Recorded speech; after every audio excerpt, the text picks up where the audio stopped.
येन तस्मै श्रीगुरवे नमः। श्रीचैतन्यमनोभीष्टं स्थापितं येन भूतले स्वयं रूपः कथामह्यं ददाति स्वपदान्तिकं। वन्देऽहं श्रीगुरो श्रीयुतापदकमलां श्रीगुरून् वैष्णवांश्च श्रीरूपं साग्रजातं सहगना रघुनाथान्वितं तं सजीवं साद्वैतं सावधूतं परिजनासहितं कृष्णचैतन्यदेवं श्रीराधाकृष्णपादसहगणललितश्रीविशाखान्वितांश्च नमः। ओं विष्णुपादाय कृष्णपृष्ठाय भूतले श्रीमते भक्तिवेदांता स्वामी निति नामिने। नमस्ते सारस्वते देवे गौरवाणी प्रचारिणे निर्विशेष शून्यवादी पाश्चात्य देशतारिणे। नमो महावदन्याय कृष्ण प्रेम प्रदायते कृष्णाय कृष्ण चैतन्य नामिने गौरत्से नमः। हे कृष्णा करुणा सिंधो दीनबंधो जगत्पते गोपेशा गोपिका कांता राधा कांता नमोस्तुते। तप्त कांचन गौरांगे राधे वृंदावनेश्वरी वृषभानुसुते देवी प्रणमामि हरिप्रिये। वाञ्छा कल्पतरोभयश्च कृपा सिन्धुभ्य एव च पतितानां पावनेभ्यो वैष्णवेभ्यो नमो नमः। जय श्री कृष्ण चैतन्य प्रभु नित्यानंद श्री अद्वैत गदाधर श्रीवासादि गौर भक्तवृंदा। हरे कृष्णा कृष्ण कृष्णा हरे हरे, हरे रामा राम राम हरे हरे। जय जय श्री चैतन्य जय नित्यानंद जय अद्वैत चंद्र जय गौर भक्त वृंदा। ओम नमो भगवते वासुदेवाय। ओम नमो भगवते वासुदेवाय। ओम नमो भगवते वासुदेवाय। नारायणं नमस्कृत्य नरं चैव नरोत्तमं देवीं सरस्वतीं व्यासं ततो जयमुदीरयेत्। मूकं करोति वाचालं पंगुं लङ्घयते गिरिं यत्कृपातमहं वन्दे श्रीगुरुं दिनतारणं परमानन्दमाधवं श्रीचैतन्य ఈశ్వరం।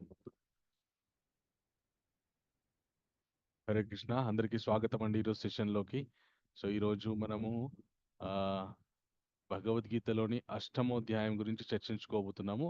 8వ చాప్టర్ అక్షర పరబ్రహ్మ యోగ. నిన్న మనం సప్తమోధ్యాయాన్ని చర్చించుకున్నాము. ఈరోజు మనము అష్టమోధ్యాయాన్ని చర్చించుకోబోతున్నాము.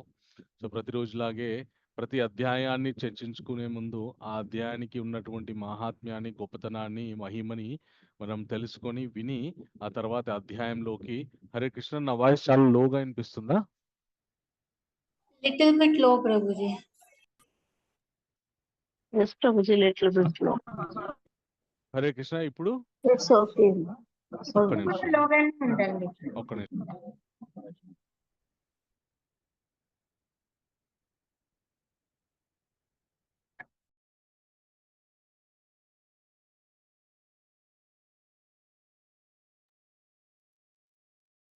హరే కృష్ణ, ఇప్పుడు సరిగా వినిపిస్తుందా అండి? Yes, Prabhuji. Yes, Yes, Prabhuji. Okay, Hare Krishna. So ఈ అష్టమోధ్యాయానికి ఉన్నటువంటి మహాత్మ్యాన్ని శివుడు పార్వతీదేవికి చెప్తున్నారనమాట. శివుడు ఏమన్నారంటే పార్వతీదేవితోటి, దేవి ఈ అష్టమోధ్యాయం యొక్క మహాత్మ్యాన్ని నీకు ఇప్పుడు వివరిస్తాను విను. అమర్తకపురం అనే ఒక గ్రామంలో భవశర్మ అనే ఒక బ్రాహ్మణుడు ఉండేవాడు. ఇతడు బ్రాహ్మణ వృత్తిని వదిలిపెట్టి వ్యసనపరుడై మద్యం సేవిస్తూ, మాంసాన్ని తింటూ, అలాగే జూదమాడుతూ, వేశ్యల సాంగత్యాన్ని పెంచుకుంటూ, వేశ్యలతో సాంగత్యాన్ని పెంచుకుంటూ తన జీవితాన్ని కొనసాగిస్తుండేవాడు. ఇతను ఒకసారి చాలా బాగా మద్యాన్ని సేవించి శరీరం మీద స్పృహ లేకుండా ఉన్న సమయంలో అతడు విపరీతమైన మద్యాన్ని సేవించడం వల్ల అతడికి అజీర్ణం కలిగింది. అంటే ఇంకా ఏ తిన్న అరగలేదు. అలాగే కొంతకాలం తర్వాత ఏమైందంటే ఆయన శరీరం పడిపోవడం జరిగింది. అతడు బ్రతికున్నంత కాలం మద్యాన్ని సేవిస్తూ ఉన్నాడు కాబట్టి అతను చనిపోయిన తర్వాత ఒక తాటి చెట్టులాగా పుట్టడం జరిగింది. తాటి చెట్టు జన్మ ఎత్తడం జరిగింది. అయితే అదే గ్రామంలో ఇంకొక కుషిబలుడు అనే ఒక బ్రాహ్మణుడు ఉండేవాడు. ఇతడు చాలా బుద్ధిమంతుడు, జ్ఞాని, వేదాంగాలు అన్ని చదువుకున్నాడు. అయితే ఇతనికి ఉన్నటువంటి జ్ఞానాన్ని ఈయన స్వార్థపూరితమైనటువంటి విషయాలకు మాత్రమే ఉపయోగించేవాడు. కామ్యమైన కోరికలను తీర్చుకోవడానికి మాత్రమే ఉపయోగించేవాడు. ఇతడు చాలా జ్ఞాని, పండితుడు అని చెప్పి అందరు కూడా ఈయనని గౌరవించి వివిధ దానాలు ఇస్తూ ఉండేవారనమాట.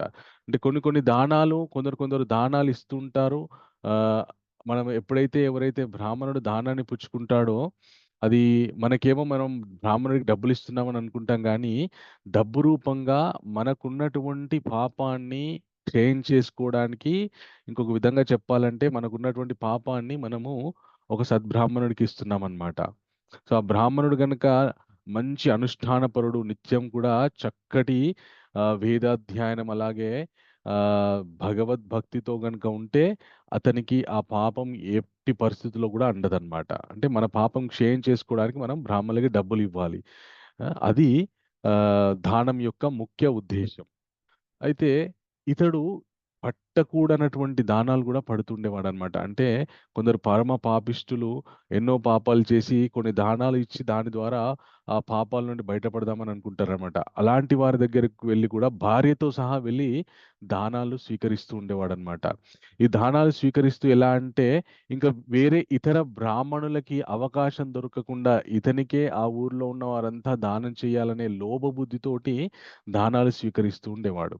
ఇలాగ చాలా కాలం తర్వాత వీళ్ళిద్దరూ శరీరం వదిలిపెట్టిన తర్వాత ఏమయ్యారంటే ఇద్దరు కూడా బ్రహ్మ రాక్షసుల్లాగా అయిపోయారనమాట. అంటే ఉత్తమ లోకాలకెళ్ళలేదు. మళ్ళీ మనిషి జన్మ కూడా రాలేదు. బ్రహ్మ రాక్షసులై ఆహ్, ఏ ఎక్కడైతే ఈ మన భవశర్మ తాటి చెట్టులాగా పుట్టాడో, ఆ చెట్టును ఆవహించి వీళ్ళిద్దరూ కూడా బ్రహ్మ రాక్షసులై ఆ చెట్టును ఆవహించి నివసిస్తూ ఉన్నారు. నివసిస్తూ ఉంటే ఆహ్, ఈ కుషిబలుడి యొక్క భార్యకి అది ఎంతవరకి సహించలేకపోతుందామె. ఎంతకాలమండి మనం ఇలాగా ప్రేతాత్మల్లాగా, రాక్షసుల్లాగా ఈ చెట్టును ఆవహించి జీవించడం. మనకింకా మళ్ళీ ఈ అవస్థ నుండి బయటపడే అవకాశమే లేదా?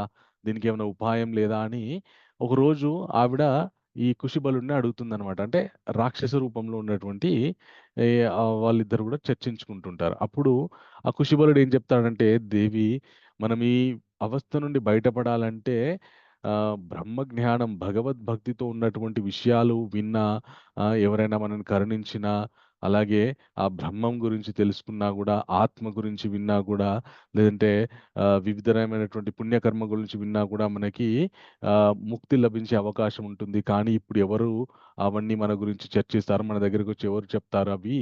అని అంటాడనమాట. అనంగానే ఈ కుషిబలుడి యొక్క భార్య తెలియకుండానే ఆవిడేమంటుందంటే, "కిం తద్బ్రహ్మ కిమాధ్యాత్మం కిం కర్మ" అంటుందనమాట. అనంగానే ఈ కుషిబలుడు ఆశ్చర్యపోతాడు. "దేవి, ఏమన్నావు నువ్వు అసలకి? ఎంత గొప్ప మాటలన్నావు నువ్వు" అని చెప్పి అంటాడనమాట. ఎప్పుడైతే ఈవిడ ఆ 3 వాక్యాలు పలుకుతుందో, ఆ వెంటనే ఆహ్, వాళ్ళు నివసించి ఉన్నటువంటి తాటి చెట్టు ఒక మానవ స్వరూపాన్ని పొందుతుంది. వీళ్ళిద్దరు కూడా చక్కటి శరీరధారులైపోయి ఆహ్, మ మంచి ఉన్నతమైనటువంటి శరీరాన్ని పొందుతారనమాట. పొందగానే ఆశ్చర్యపోతారనమాట. ఆశ్చర్యపోయి ఆ కుశిబలుడి భార్య అడుగుతుంది, "స్వామి, ఏంటి మనం ఉన్న ఫలంగా మనం ఇలాగ మారిపోయాం అద్భుతమైనటువంటి శరీరాలతోని. ఏం జరిగింది?" అంటే ఆ కుశిబలుడు చెప్తాడనమాట, "దేవి, నువ్వు పలికినటువంటి వాక్యాలు మామూలు వాక్యాలు కాదు. అవన్నీ గూడా భగవద్గీత అష్టమోధ్యాయంలోని ఒక శ్లోకంలోని పదాలు మాత్రమే. అంటే ఒక శ్లోకంలోని ఒక సగం లైన్ మాత్రమే.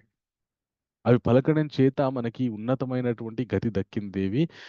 నీ భగవంతుని యొక్క దయ, అంటే ఒక వేదాధ్యాయం చేసినటువంటి వ్యక్తి పాపాలను అనుభవించి పాపిష్టి పనులు చేసినా కూడా అది అనుభవించిన తర్వాత మళ్ళీ భగవంతుని యొక్క కృప ఎలా ఉంటుందో మనం చూసుకోవచ్చు ఇక్కడ. అయితే భగవంతుని యొక్క కృప వల్ల మళ్ళీ మనకి మంచి అవకాశం దొరికింది. మంచి జన్మ అవకాశం దొరికిందని చెప్పి వాళ్ళు సంతోషపడతారు. అయితే అక్కడున్నటువంటి ఆ భవశర్మ అతనికి మళ్ళీ మానవ శరీరమొస్తుంది. అతడేం చేస్తాడంటే, ఈ వాక్యాలను విని వీటిని అలాగే ఉపాసన చేస్తూ, స్మరిస్తూ వారణాసి నగరానికి వెళ్ళిపోయి, అక్కడ కఠోరమైనటువంటి నిష్టలతోటి, ఏకాగ్రతతోటి ఈ అష్టమోధ్యాయాన్ని, భగవద్గీతలోని అష్టమోధ్యాయాన్ని పారాయణ చేస్తూ ఉంటాడనమాట. ఎంత తీవ్రంగా పారాయణ చేస్తాడంటే, ఒకరోజు వైకుంఠంలో శ్రీ మహావిష్ణువు హఠాత్తుగా లేసి ఎక్కడికో వెళ్తుంటారనమాట. అప్పుడు లక్ష్మీదేవి ఆపుతుంది. "స్వామి, స్వామి, ఎక్కడికెళ్తున్నారు మీరు? ఏమైనా ఆపదలో ఉన్నారా? ఎక్కడికెళ్తున్నారు" అంటే అప్పుడు స్వామి చెప్తారనమాట, "దేవి, వారణాసి నగరంలో నా భక్తుడొకడు అత్యంత నియమనిష్టలతోటి, ఏకాగ్రతతోటి అష్టమోధ్యాయం అక్షర పరబ్రహ్మ యోగాన్ని పారాయణ చేస్తున్నాడు. అతన్ని కరుణించడానికి నేను బయలుదేరుతున్నానని" చెప్పి చెప్తాడనమాట. అప్పుడు ఆహ్ పార్వతీదేవి శివుణ్ణి అడుగుతుంది, స్వామి మరి అంత హఠాత్తుగా స్వామి వెళ్ళి వారణాసి నగరానికి వెళ్ళి ఆ భవిశర్మకి ఏ విధమైనటువంటి వరాన్ని ఇచ్చాడని అడుగుతుంది. అడగానే అప్పుడు శివుడు చెప్తాడు, స్వామి ఆ, దేవి శ్రీ మహావిష్ణువు ఆ భవశర్మ దగ్గరికి వెళ్ళి అతడికి ఇంకా మళ్ళీ పుట్టాల్సిన అవసరం లేనటువంటి శాశ్వత భగవత్ సాన్నిధ్యాన్ని ప్రసాదించాడు. ఎంతో కష్టం ద్వారా తప్ప సులభంగా దొరకనటువంటి శాశ్వత భగవత్ సాన్నిధ్యాన్ని ప్రసాదించాడు. అది అష్టమోధ్యాయం యొక్క మహాత్మ్యమని శివుడు పార్వతీదేవికి చెప్పారనమాట. సో అంత గొప్ప అధ్యాయంలో కృష్ణుడు అర్జునుడు ఏమడిగాడు, కృష్ణుడు ఏం సమాధానం చెప్పాడు, వాళ్ళిద్దరి యొక్క సంభాషణ మన జీవితాన్ని ఎలా ఉద్ధరిస్తుందో మనం చూద్దాం. సో నిన్నటి అధ్యాయం పూర్తయ్యేసరికి మనం ఏమేం నేర్చుకున్నామండి?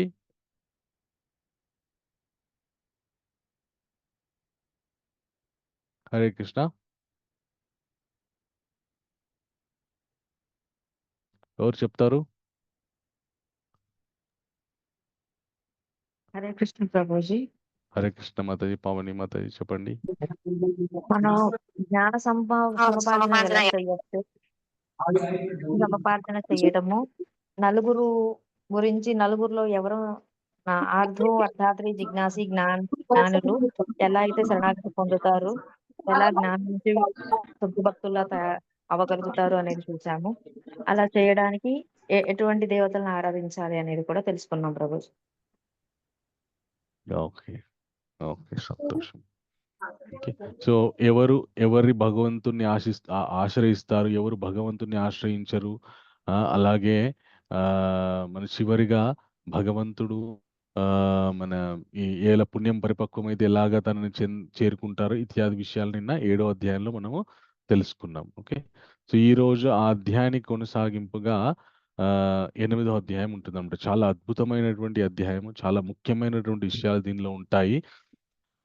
ఆ విషయాలు ఏంటో మనం తెలుసుకుందాం. ఓకే, ఈ అధ్యాయానికి మనం ఇచ్చుకున్నటువంటి సమీక్ష నామం ఏంటి అంటే, సంక్షిప్త నామం ఏంటి అంటే ఇది dead, DAD. Okay, so Hare Krishna.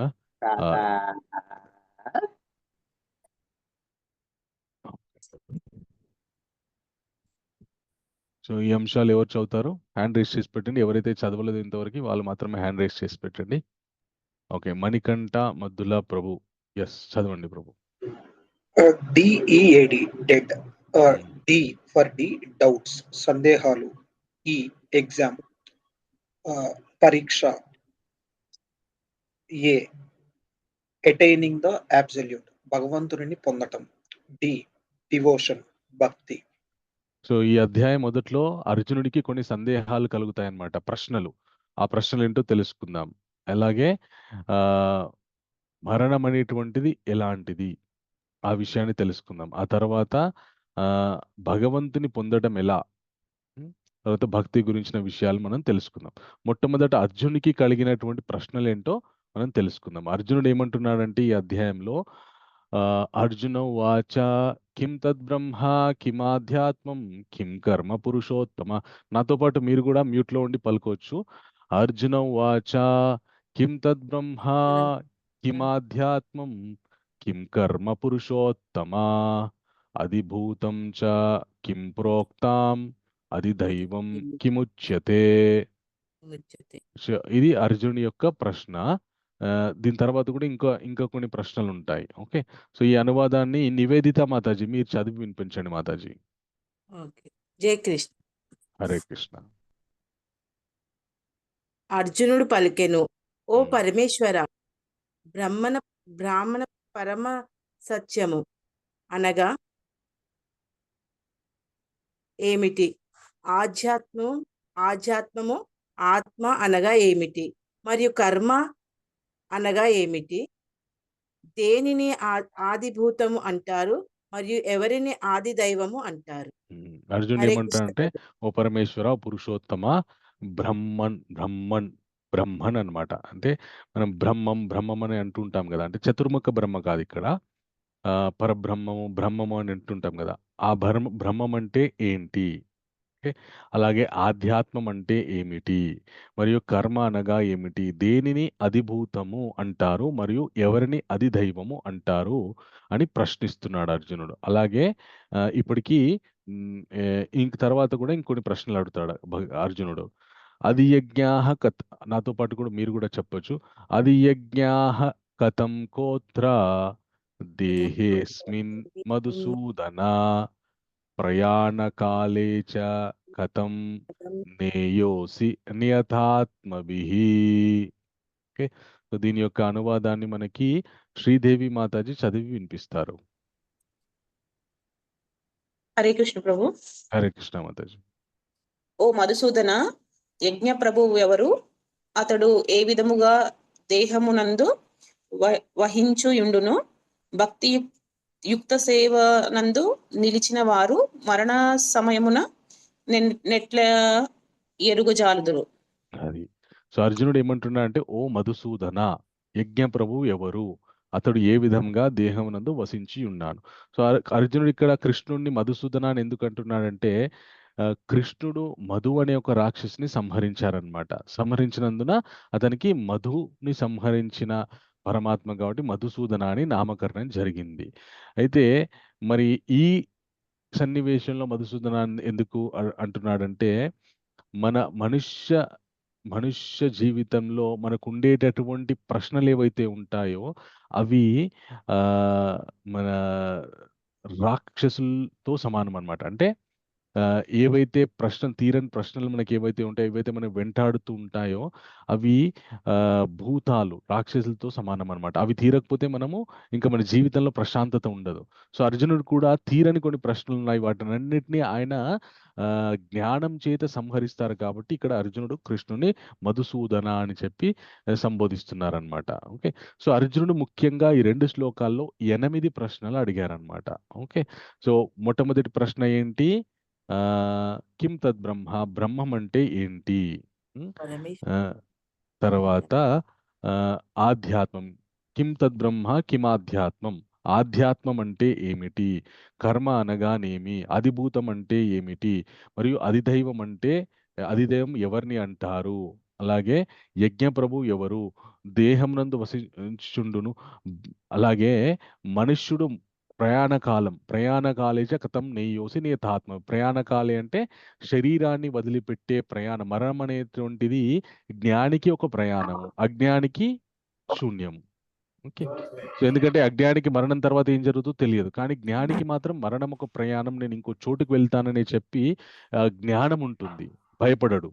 So ఆ ప్రయాణ కాలంలో మనం భగవంతుని ఎలా స్మరించాలి, ఎలా ఎరగాలి అనేటువంటి ప్రశ్నలు అర్జునుడు అడిగాడు అనమాట. ఓకే. అధియజ్ఞాః కథం కుత్ర దేహేస్మిన్ మధుసూదన ప్రయాణకాలేచ కథం నేయోసి నియతాత్మభిః. సో అర్జునుడు అడిగినటువంటి 8 ప్రశ్నలు ఏవైతే ఉన్నాయో వాటన్నిటికీ సమాధానాలు ఇక్కడ ఉన్నాయి. సో మొదటి 2 స్వాతి తల్లటి మాతాజీ మీరు చదవండి.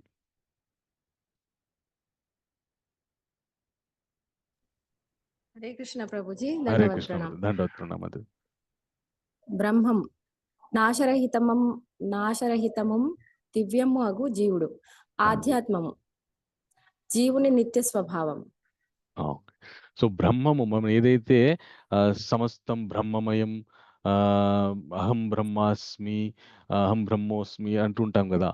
ఆ బ్రహ్మం అంటే ఏంటి అంటే అక్షరం బ్రహ్మం అంటే ఎప్పటికీ నాశనం అవ్వకుండా ఉండేటటువంటి, శాశ్వతంగా ఉండేటటువంటి ఒక గొప్ప మన తేజస్సు అనుకోవచ్చు మనం, లేదంటే ఒక గొప్ప ఉదాహరణకి మన జీవుడు అనుకోవచ్చు. మన జీవాత్మ ఏదైతే ఉందో ఎప్పటికి కూడా నాశనం అనేటువంటిది ఉండదన్నమాట. అది ఎప్పటికీ నాశనం అవ్వనటువంటి విషయం ఏదైతే ఉందో అది బ్రహ్మము అని భగవంతుడు చెప్తున్నాడు. తర్వాత ఆధ్యాత్మము జీవుని యొక్క నిత్య స్వభావం. ఇప్పుడు మీకో స్వభావం ఉంటుంది, నాకు స్వభావం ఉంటుంది, మన కుటుంబ సభ్యులకు ఒక స్వభావం ఉంటుంది. వారి స్వభావరీత్యా వాళ్ళు మన వివిధ కార్యక్రమాల్ని చేస్తూ ఉంటారనమాట. ఏ స్వభావం ద్వారానైతే నాకు ఇప్పుడు మీరు ఒక పుస్తకం చదవమన్నారనుకోండి, నేను చదువుతాను. లేదంటే ఒక పని చేయమని చెప్పాను అనుకోండి, ఒక పని చేస్తాను. ఒకే పనిని నేను తొందరగా చేయొచ్చు, ఇంకొకరు మెల్లగా చేయొచ్చు. నేను మెల్లగా చేయొచ్చు, ఇంకొకరు తొందరగా చేయొచ్చు. అదే పని. కానీ ఒకరు తొందరగా, ఒకరు లేట్‌గా, ఆలస్యంగా ఎలా చేస్తున్నారంటే వాళ్ళ యొక్క స్వభావము ద్వారా వాళ్ళు ప్రేరేపింపబడి ఆ కార్యాన్ని నిర్వర్తిస్తున్నారు. అంటే వాళ్ళ స్వభావము అక్కడ ఆ పనిలో మనము చూడగలుగుతున్నామనమాట. అంటే వాళ్ళ స్వభావం ఎలా అంటే నెమ్మది స్వభావస్తులు, కొద్దిగా తొందరపాటి స్వభావస్తులు అని మనం చెప్పుకోవచ్చనమాట. అది స్వభావం. తర్వాత ఈ 2 అంశాల్ని ఆహ్, కాముని విజయలక్ష్మి మాతాజీ మీరు చదవండి. 3, 4 అంశాలు చదవండి. హరే కృష్ణ గురుజీ. హరే కృష్ణ మాతాజీ.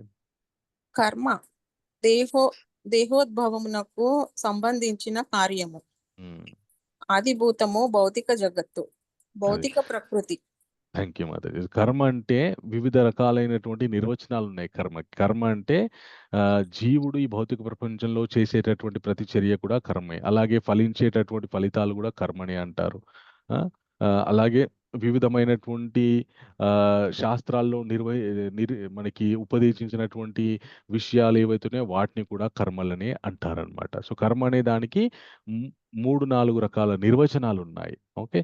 సో, ఒకటి జీవుడు చేసే ప్రతి చర్య అది కర్మ అంటారు. యాక్షన్ అంటారు దాన్ని. అది కర్మ అంటారు. అలాగే తను అనుభవించే ఫలితాలుంటాయి. వాటిని కూడా కర్మ అంటారు. అలాగే శాస్త్రాల్లో నిర్దేశించినటువంటి వివిధమైనటువంటి పుణ్య పనులు ఏవైతే ఉంటాయో వాటిని కూడా పుణ్యకర్మలని అంటుంటారన్నమాట. అది కర్మ.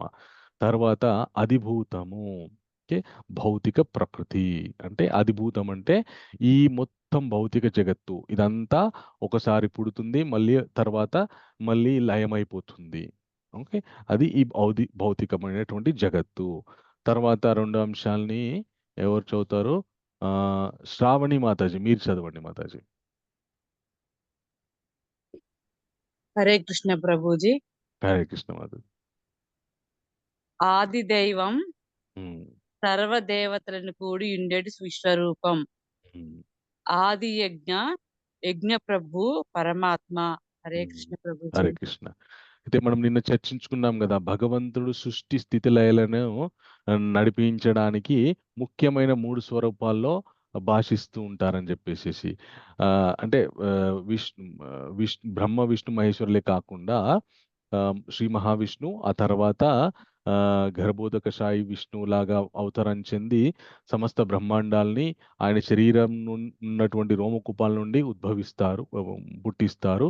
ఆ తర్వాత సమస్త జీవుల్లో పరమాత్మగా ఉండేటటువంటి కారణోదక సాయి విష్ణువుగా ఆయన ఉంటారనమాట. అయితే ఇక్కడ అధిదైవం అని ఎవరిని అంటున్నారంటే ఏ రూపమైతే సమస్త దేవతలను నిండి ఉన్నటువంటి రూపం ఏదైతే ఉందో అది అధిదైవం. అంటే భగవంతుని యొక్క విశ్వరూపం ఏదైతే ఉందో ఆ రూపము ఆదిదైవము అని స్వామి చెప్తున్నారనమాట. అది యజ్ఞ ప్రభు ఎవరు? యజ్ఞ ప్రభు ఎవరంటే మనందరి లోపల కూడా భగవంతుడు ఉన్నారు. పరమాత్మగా మనందరి లోపల కూడా ఆయన ఉన్నారనమాట. ఆ మనందరి లోపల ఉండేటటువంటి పరమాత్మ పేరు యజ్ఞ ప్రభువు. అది యజ్ఞ అని ఆయన అంటారనమాట. ఓకే. తర్వాత 7, 8 అంశాలు బొల్ల వెంకటేశం ప్రభు మీరు చదవండి ప్రభు.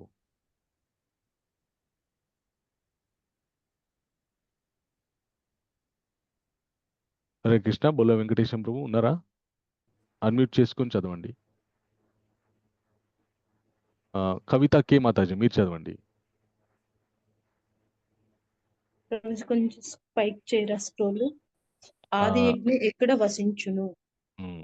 ప్రతి జీవి యొక్క హృదయంలో. 8 మరణ సమయమున కృష్ణుని ఎలా స్మరించాలి? స్మరణాన్ని జీవితకాలం అభ్యాసం చేయడం ఎలాగా? ఓకే. Thank you Mataji. చేయడం ద్వారా. Thank you Mataji.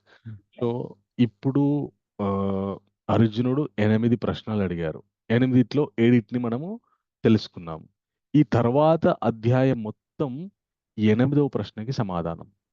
మరణ సమయమున కృష్ణుని ఎలా స్మరించాలి? ఇది గొప్ప అభ్యాసం ద్వారా తప్ప సాధ్యమయ్యే పని కాదనమాట. ఒకసారి ఏం జరిగిందంటే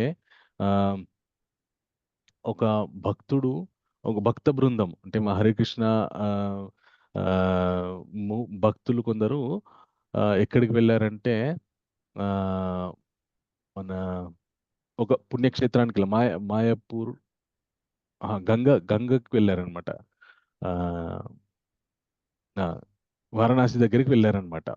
వారణాసి దగ్గరికి వెళ్తే గంగను చూడగానే ఆ భక్తుడు చాలా చాలా పవిత్రమైంది గంగ అని చెప్పేసి సంతోషపడి గంగని దాటుకుంటా పడవలో దాటుకుంటా వెళ్ళడం ఎందుకని చెప్పి కొద్దిగా అప్పుడు అంటే ప్రవాహం తక్కువ ఉంది కాబట్టి అంటే నీటి ఈ స్థాయి లెవెల్ తక్కువ ఉంది కాబట్టి దానిలో ఈదుకుంటూ నేను అవతల వైపు వస్తానని చెప్పి ఆయన ఈదుతూ వస్తున్నాడు అనమాట. మిగతా వాళ్ళేమో పడవలో వస్తున్నారు. అయితే కొద్ది దూరం ఈదిన తర్వాత ఇతనికి ఇంకా శరీరం ఈత కొట్టలేకపోయిందనమాట. కొట్టలేకపోయి ఆయన చేతులు పైకి లేపి ఇంకా కాపాడండి కాపాడండి అరుస్తున్నారు. కానీ మిగతా భక్తులేమో ఆయన హరిబోల్ హరిబోల్ అంటున్నారని హరిబోల్ హరిబోల్ హరిబోల్ అందరు కూడా అతన్ని అతను అబ్బా ఇంత గొప్ప మీరు నిజంగా గంగని ఈదుకుంటూ వెళ్ళారని చెప్పేసి ప్రశంసిస్తున్నారు. కానీ అతను మాత్రం ప్రాణంతో కొట్టుమిట్టాడుతున్నాడు. కొద్దిసేపటి తర్వాత వాళ్ళందరికీ అర్థమైంది, ఈయన మునిగిపోతున్నాడు, సహాయం చేయమని కోరుతున్నాడు అని చెప్పేసి. సో ఆ పడవలో ఉన్నటువంటి గజ ఈతగాళ్ళందరినీ నదిలోకి దుంకి అతన్ని కాపాడని చెప్తే అందరు వెళ్ళి అతన్ని తీసుకొని వచ్చారనమాట. తీసుకొని వచ్చిన తర్వాత పడుకోబెట్టి తర్వాత ఇంకొద్దిగా ఎప్పుడైతే ఆయన బాహ్య స్మృతిలోకి వచ్చిండో ఇంకా శరీరం స్థిమితమైన తర్వాత అతన్ని అడిగారంటే ఏమైంది అంటే, నేను చాలా దూరం ఈత కొట్టాను, కొట్టిన తర్వాత కొద్దిసేపు బాగానే అనిపించింది, తర్వాత నాకు అలసట అయిపోయింది, ఏం చేయాలో తెలియలేదు, ఈత కొట్టలేకపోయాను, నేను చనిపోతానేమో అనుకున్నా అని అన్నాడు అనమాట. అంటే ఒక భక్తుడు అన్నాడు, అంటే మనం చనిపోయే ఆ స్థితి దాకా వెళ్ళినావు కదా, అప్పుడు నీ ఆలోచన విధానం ఎలా ఉంది, నీకు ఏమేమి గుర్తుకొచ్చినాయి అని అడిగాడు అనమాట. అడిగితే అతను ఏమన్నాడంటే, నేను ఎప్పుడో చిన్నప్పుడు నేను ఒక అడ్వర్టైజ్మెంట్ చూసిన అడ్వర్టైజ్మెంట్ గుర్తొచ్చింది నాకు అని అన్నాడు. అదేంటి అంటే అభ్యాసన సరిగా చేయకపోతే మరణం యందు పిచ్చి పిచ్చి ఆలోచనలు వస్తాయి కానీ మంచి ఆలోచనలు రావన్నమాట. సందు గురించని జీవితం అనేటువంటిది అభ్యాసం, మరణం అనేటువంటిది పరీక్ష. మనము ఎంతో చక్కగా చదువుకొని ఉంటాం, కానీ పరీక్షలో కనుక మనం చక్కగా రాయలేదనుకోండి ఫెయిల్ అయిపోతాం, మళ్ళీ అదే తరగతి చదవాల్సినటువంటి దుస్థితి ఏర్పడుతుంది. ఓకే, సో ప్రధాన సందేశం దీన్ని ఎవరు చదువుతారంటే గౌతమి మాతాజీ.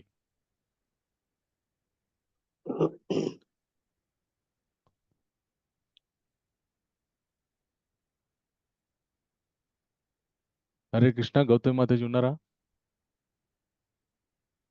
తర్వాత ఎం వెంకటేశం ప్రభు. హరే కృష్ణ ప్రభుజీ. హరే కృష్ణ ప్రభు. ప్రధాన సందేహం, మరణ సమయంలో కృష్ణుడిని ఎలా గుర్తించుకోవాలి? 8వ ప్రశ్నకు సమాధానమే మిగిలిన అధ్యాయపు ప్రధాన చర్చనీయాంశం. Thank you very much Prabhu. So మరణం అనేటువంటిది ఒక పరీక్ష. ఆ పరీక్షలో నెగ్గితేనే మనకి మన జీవితం సఫలమైనట్టు. అందులో ఫెయిల్ అయితే మళ్ళీ మనం ఈ భౌతిక ప్రపంచంలోకి రావాల్సిందే. అందు గురించనే మరణ సమయం యందు మన ఆలోచన విధానం ఎలా ఉండాలి అనేటువంటిది మనం ఇప్పుడు సక్రమంగా మనం ప్రయత్నం చేస్తే అప్పుడు సరైనటువంటి ఆలోచన విధానం ఉంటుందన్నమాట. ఓకే, సో జీవితం తయారు, మరణం పరీక్ష.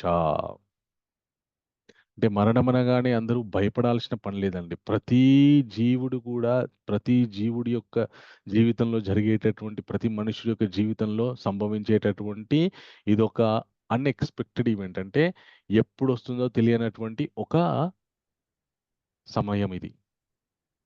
సో ఒకవేళ గనక మనం చక్కగా అభ్యాసం చేస్తే మరణం ఒక ప్రయాణం అవుతుంది, లేకపోతే మరణం ఒక కష్టమైనటువంటి ఇదైపోతుంది అన్నమాట, పని అయిపోతుంది. ఓకే, సో అకస్మాత్ పరీక్ష.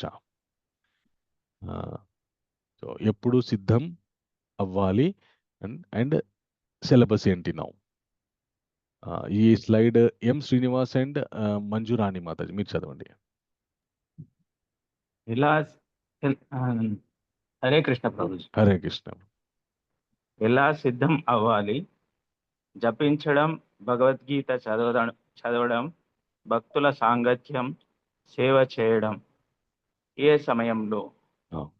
సో మరణానికి ఎలా సిద్ధం అవ్వాలి అంటే, పలానా రోజున మరణం వస్తుందా, నేను ముహూర్తం పెట్టుకున్నప్పటికి సిద్ధం అవ్వాలా అంటే అలా మనకి ఎవ్వరికీ కూడా తెలియదు మన మరణం ఎప్పుడు సంభవిస్తుందో అని చెప్పేసి. సో అది ఎప్పుడైనా రావచ్చు. కాబట్టి ప్రతినిత్యం కూడా మనము సిద్ధంగా ఉండాలి. ఎలాగా? మంచి విషయాల యొక్క ఆశ్రయాన్ని తీసుకొని జపించడం, భగవన్నామ స్మరణాన్ని జపించడం, మంచి అద్భుతమైనటువంటి గ్రంథాలు భగవద్గీత చదవడం, భక్తుల యొక్క సాంగత్యం తీసుకోవడం, అలాగే భక్తితో సేవ చేయడం, ఇలాగా ఇవన్నీ విషయాలు మనం అభ్యాసన చేస్తూ ఉండాలి. అది ఏ సమయంలో, ఓకే, అన్ని సమయాల్లో. ఓకే, ఫలితం. సో అలా గనక మనం అభ్యాసం చేస్తే మనకి భగవంతుడి యొక్క సాక్షాత్కారం కలిగి ఈ భౌతిక ప్రపంచంలో నుండి విడుదల కలుగుతుందన్నమాట. అయితే అర్జునుడు అడిగినటువంటి ప్రశ్నలకి కృష్ణుడు చాలా చక్కగా సమాధానం చెప్తారండి. ఓకే, సో అవి మనం ఈ శ్లోకాల్లో తెలుసుకుందాం. అంతకాలేచ మామేవా స్మరణ్ ముక్త్వా కలేవరం. నాతో పాటు మీరు అందరూ కూడా చెప్పొచ్చు. అంతకాలేచ మామేవా స్మరణ్ ముక్త్వా కలేవరం యః ప్రయతి సముద్భావం యాతి నాస్త్యేత్ర సంశయః.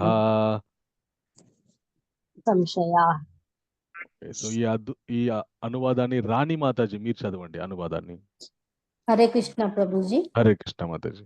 అంచకాలమున కూడా నన్నే స్మరించుచు దేహమును విడిచివాడు తక్షణమే నా దివ్య భావమును పొందుచున్నాడు. ఈ విషయమున ఎట్టి సందేహము లేదు. సో భగవంతుడు ఇక్కడ అద్భుతమైనటువంటి ఆన్సర్ ఇచ్చారనమాట.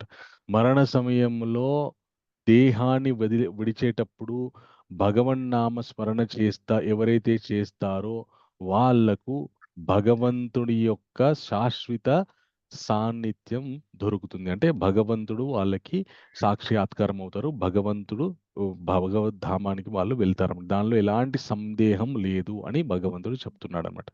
అయితే మనకి కొన్ని ఆప్షన్స్ ఉంటాయన్నమాట. ఇప్పుడు మనం జీవిస్తున్నప్పుడు సరైనటువంటి అభ్యాసం లేదనుకోండి, మరణం తర్వాత కొన్ని ఆప్షన్స్ ఉంటాయి. ఒకటి మరణం తర్వాత యాతనా శరీరం పొందడం, ఒకటి పూతనా శరీరం పొందడం, ఒకటి సనాతన శరీరం పొందడం. యాతనా శరీరం అంటే ఇక శరీరం వదిలిపెట్టిన తర్వాత మనం చేసినటువంటి పాప కర్మలని అనుభవింపజేయడానికి మనకు ఒక శరీరం ఇస్తారనమాట. యాతనా శరీరం అంటారు దాన్ని. అతి సున్నితంగా ఉంటుంది.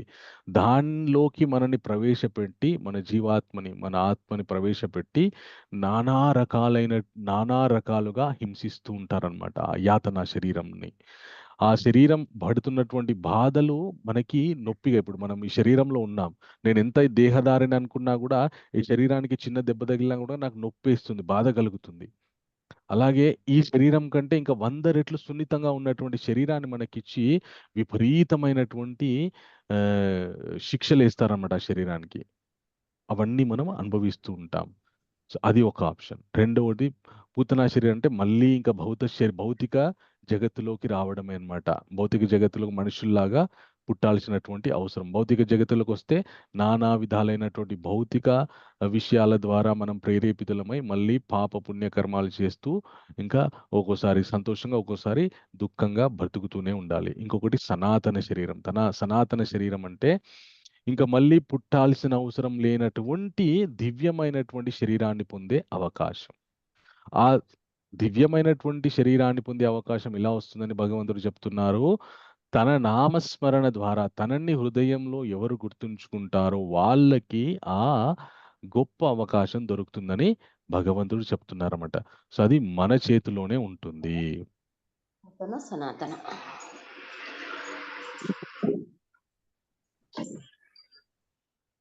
ఒక్క నిమిషం అండి.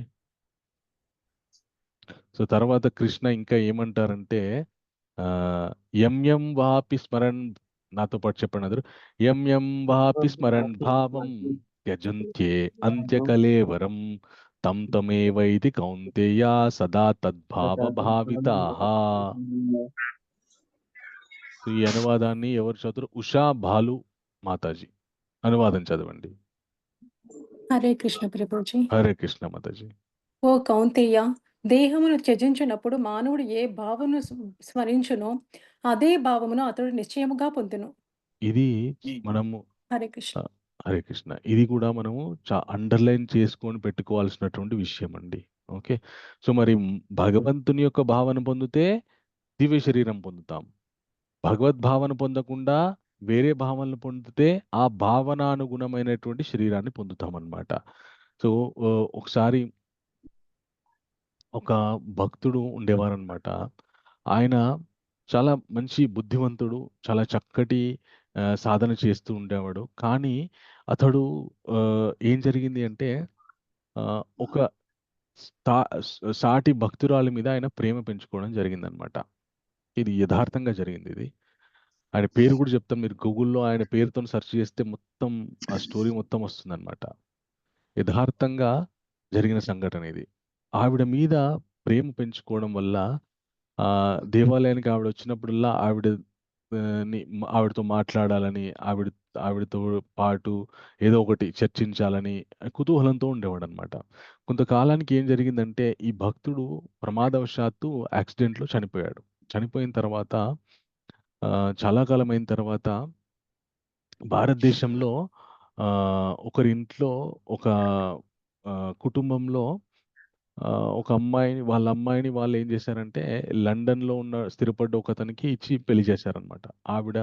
ఆ అమ్మాయి లండన్‌కి వెళ్ళడం జరిగింది. లండన్‌కి వెళ్ళిన తర్వాత అక్కడ ఇస్కాన్ దేవాలయానికి వెళ్ళడం జరిగిందనమాట. ఎప్పుడైతే ఆవిడ ఇస్కాన్ దేవాలయానికి వెళ్ళడం జరిగిందో, ఆ దేవాలయాన్ని అంతటిని చూసి ఆవిడ ఆశ్చర్యపోయిందనమాట. ఇక్కడికి నేను ఎప్పుడో వచ్చానని ఆవిడ మనస్సులో వివిధ రకాలైనటువంటి ఆలోచనలు మెదులుతా ఉన్నాయన్నమాట. ఆవిడ మొత్తం దేవాలయాన్ని తిరుగుతూ వాళ్ళ భర్తకి ఇక్కడ ఇది ఉంటది, అక్కడ అది ఉంటది, అక్కడ ఇది ఉంటదని అన్నీ చూపిస్తుంది. ఎన్నో సార్లు ఆ దేవాలయానికి వచ్చినట్టు. చివరికి అక్కడ ఉన్నటువంటి ఒక చాలా సీనియర్ వైష్ణవ ఎవరైతే ఉంటారో ఆయనతో మాట్లాడడం ద్వారా ఏం తెలిసిందంటే, ఎవరైతే భక్తుడు 1960లో చనిపోయారో ఆ భక్తుడే మళ్ళీ స్త్రీగా జన్మించడం జరిగింది. జన్మించి మళ్ళీ అది దేవాలయానికి రావడం జరిగిందన్నమాట. సో, అతను స్త్రీగా ఎందుకు జన్మించాడంటే మరణ సమయమున ఆయన ఏ భక్తురాల మీద ప్రేమతో ఉన్నాడో ఆవిడ గురించి ఆలోచించడం వల్ల ఆయన మళ్ళీ స్త్రీ శరీరాన్ని దాల్చి పుట్టాల్సినటువంటి పుట్టాడనమాట. అయితే ఎప్పుడైతే ఈ భక్తురాలు ఆవిడ పేరు రత్నావళి. ఆ మాతాజీ ఎప్పుడైతే ఈ సీనియర్ వైష్ణవ అని కలిసిందో అప్పుడు ఆయన ఒక్కొక్క మాట ఆవిడతో మాట పెరిగి అన్ని విషయాలన్నీ అడుగుతూ ఉంటే ఆవిడ చెప్పడం, దాని ద్వారా అతడు చెప్పాడనమాట.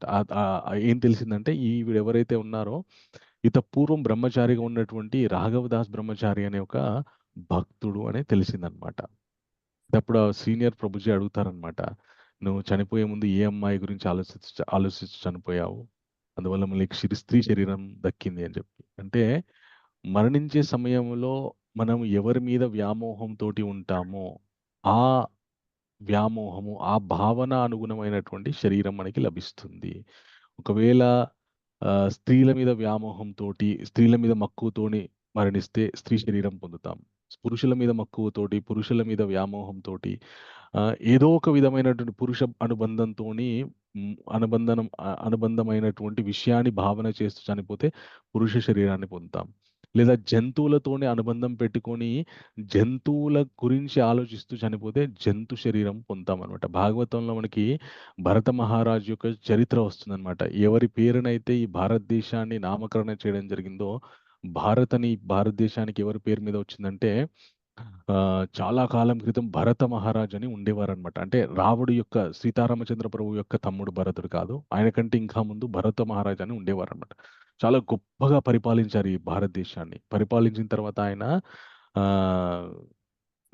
వానప్రస్థాన్ని స్వీకరించి, అంటే ఎప్పుడైతే ఆయన ఇంకా నాకు ఈ భౌతిక జీవితాన్ని వదిలిపెట్టి నేను ఆధ్యాత్మిక జీవితం వైపు నడవాలి అని అనుకుని ఆయన నిశ్చయించుకున్నారో, అప్పుడు ఆయన ఈ భౌతిక విషయాలు రాజ్యాన్ని త్యజించి తన కుమారులకు అప్పగించి తాను వానప్రస్థి అయి వనంలోకి వెళ్ళి తపస్సు, భగవన్ నామస్మరణ, భక్తి చేస్తూ ఉంటాడనమాట. అయితే ఏకాంతంలో చేస్తుంటాడనమాట. చేస్తూ ఉంటే చాలా గొప్ప స్థితికి వెళ్ళిపోతాడనమాట.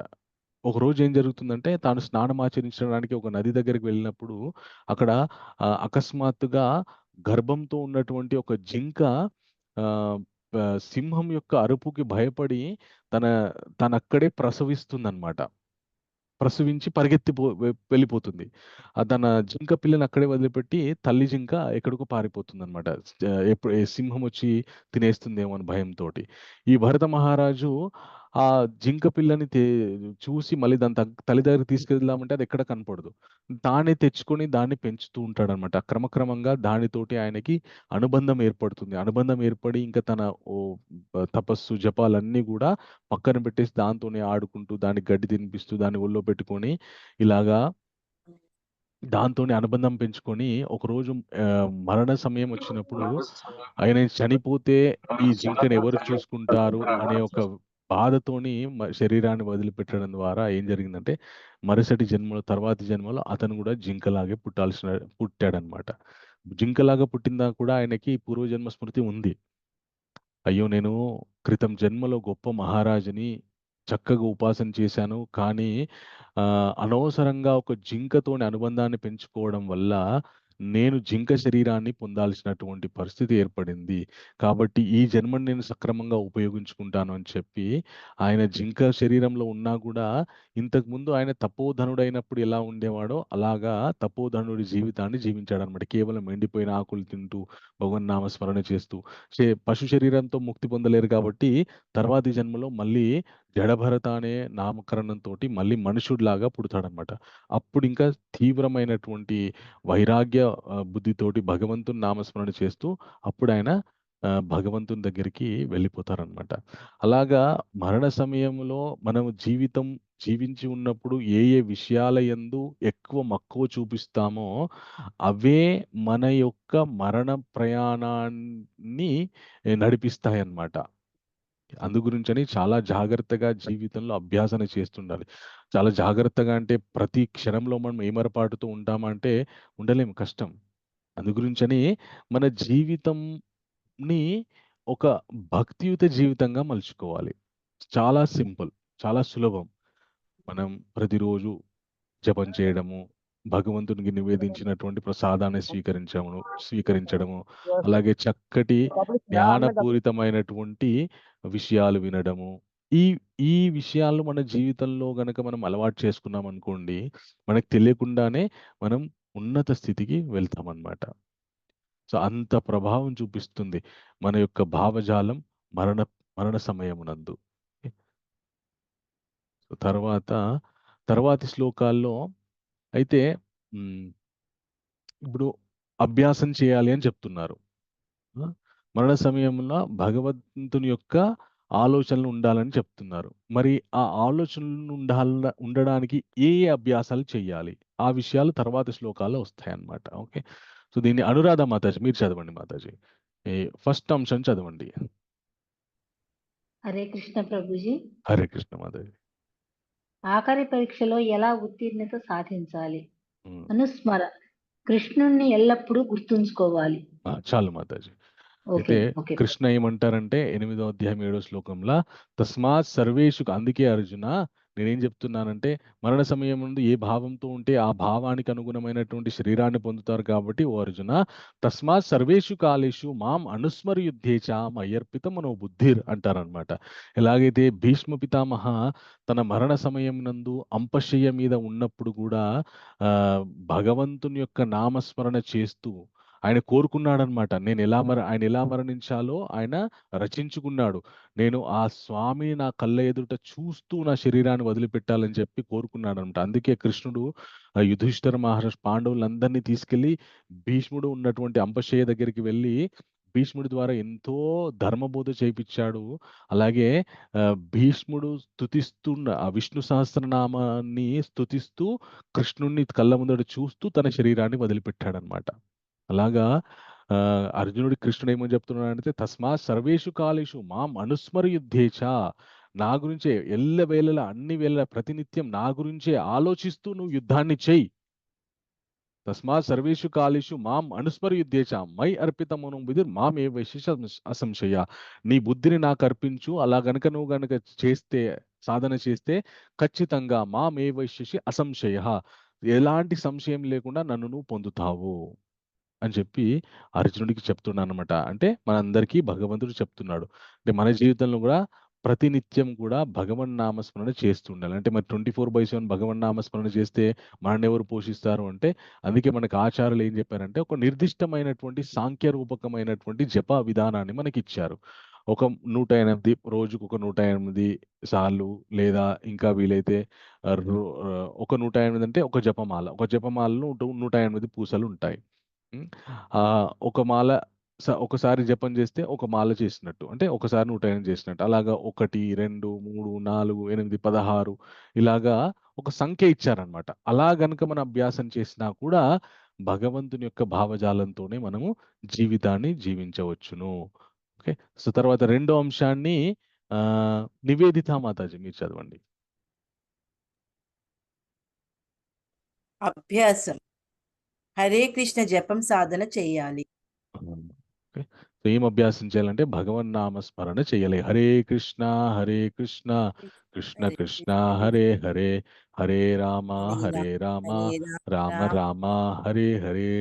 ఈ హరే కృష్ణ జపం చాలా చాలా గొప్పదండి. దీని యొక్క నా స్వానుభవాన్ని చెప్తాను మీకు. హరే కృష్ణ నామ జపం చేస్తే ఎంత శరీరం మనసు ఎంత ప్రశాంతంగా ఉంటుందో. నేను పోయిన సంవత్సరము మా ఆఫీస్‌లో, అంటే నేను ఒక ఎంఎన్‌సిలో జాబ్ చేస్తాను, మల్టీనేషనల్ కంపెనీలో. ప్రతి సంవత్సరం కూడా మాకు ఆరోగ్య పరీక్ష చేసి ఉచితంగా శరీరం టోటల్ బాడీ చెకప్ అని ఒకటి ఇస్తారనమాట. అంటే ఫ్రీగా ఒక మంచి కార్పొరేట్ హాస్పిటల్‌కి వెళ్ళి చెకప్ చేయించుకోవచ్చు అనమాట. ఇక్కడ బంజారాహిల్స్‌లో విరించి హాస్పిటల్ అని ఒక పెద్ద హాస్పిటల్ ఉంది. సో దాంట్లో అపాయింట్మెంట్ ఇచ్చారనమాట. ఫ్రీగా మనం రూపాయి కూడా పెట్టాల్సిన అవసరం లేదు. అన్ని హెల్త్, మన బ్లడ్ చెకప్, యూరిన్ చెకప్ అన్నీ చేస్తారు. కిడ్నీ, లంగ్స్, హార్ట్ చెకప్ అన్నీ చెకప్ చేస్తారనమాట. నేను వెళ్ళాను చెకప్ గురించి. వెళ్ళిన తర్వాత వాళ్ళు చెకప్ బ్లడ్ శాంపిల్ తీసుకున్నారు, ఆ శాంపిల్ తీసుకున్నారు, అన్ని శాంపిల్స్ తీసుకున్నారు. బీపీ చెకప్ చేస్తున్నాం. అంటే నేను ఎప్పుడు కూడా అంతగానం చెకప్లు చేయించుకోలేదనమాట. అరే ఇంతగానం చెకప్ చేస్తే నాకేమన్నా లేనిపోని రోగాలు ఏమైనా వచ్చినాయని భయమైందనమాట. సరే అని బీపీ చెక్ చేస్తున్నారు. చేస్తుంటే బీపీ పల్స్ ఎక్కువ వస్తుందనమాట. చెక్ చేసి ఆవిడ నర్స్ ఉంటారు కదా ఆవిడ, దీని గురించైనా మీరు ఆందోళన చెందుతున్నారా? ఏదన్నా టెన్షన్ పెట్టుకున్నారా లోపల? సరిగ్గా రావట్లేదు మీ బీపీ అని చెప్పిందనమాట. చెప్తే నేను సరే ఒక 5 నిమిషాలు సమయం ఇవ్వండి అని చెప్పాను. చెప్పి నేను ఎక్కడికెళ్ళినా కూడా జపమాల ఖచ్చితంగా నా దగ్గర ఉంటుందనమాట. అక్కడ కూర్చొని కొద్దిసేపు ఒక మాల హరే కృష్ణ మహామంత్ర జపం చేశాననమాట. చేసి ఇప్పుడు చెక్ చేయండి అని చెప్పాను. నార్మల్ అయింది. ఆవిడ ఆశ్చర్యపోయింది. అదేంటండి ఇంతకుముందేమో అబ్‌నార్మల్ ఉండి ఇప్పుడు నార్మల్ ఉంది అంటే, ఉంది కదా! సరిపోయిందంటే, సరిపోయిందండి. అంటే ఈ హరే కృష్ణ మహామంత్ర జపం చేయడం వల్ల ఏం జరుగుతుందంటే, మన మనస్సులో తిరిగేటటువంటి వివిధ రకాలైనటువంటి ఆందోళనలు తగ్గిపోతాయన్నమాట.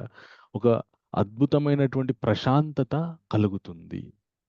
మన మనసులో ఉన్నటువంటి వివిధ రకాలైనటువంటి బాధలు, ఇబ్బందులు ఏవైతే ఉన్నాయో అవన్నీ కూడా శాంతించబడతాయి. అందు గురించని మనం జపం చేయాలి. అంటే జపం చేయడం యొక్క ముఖ్య ఉద్దేశ్యం భగవంతుని యొక్క ప్రేమైక సేవకులం అవ్వడానికి చెయ్యాలి. కానీ దాంతో పాటు సైడ్ ఎఫెక్ట్స్ ఏవైతే మంచి సైడ్ ఎఫెక్ట్స్ ఉంటాయన్నమాట. మనసు ప్రశాంతంగా ఉంటుంది, చక్కగా ఉల్లాసంగా, ఉత్తేజంగా ఉంటుంది. మనకు తెలియకుండానే ఒక ధైర్యం ఉంటుందన్నమాట. నాకు భగవంతుడు ఉన్నాడు అని చెప్పేసేసి. ఎలాగైతే చిన్న పిల్లవాడు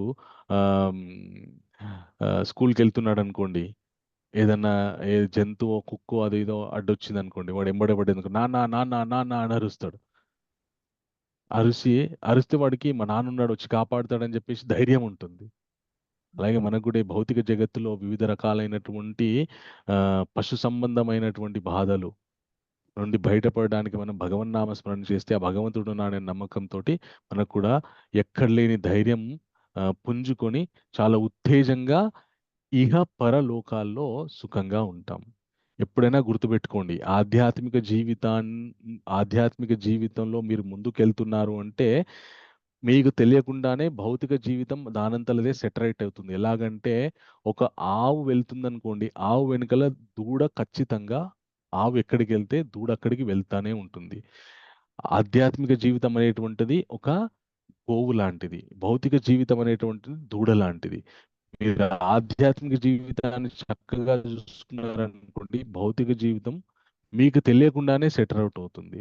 ఎందుకంటే భౌతిక జీవితంలో వచ్చే 99% సమస్యలు కూడా మన భావోద్వేగాల వల్ల, మన రాగద్వేషాలని అణుచుకోలేకపోవడం వల్ల, మనకున్నటువంటి విపరీతమైనటువంటి ఆలోచనా విధానం వల్లనే సంభవిస్తాయి.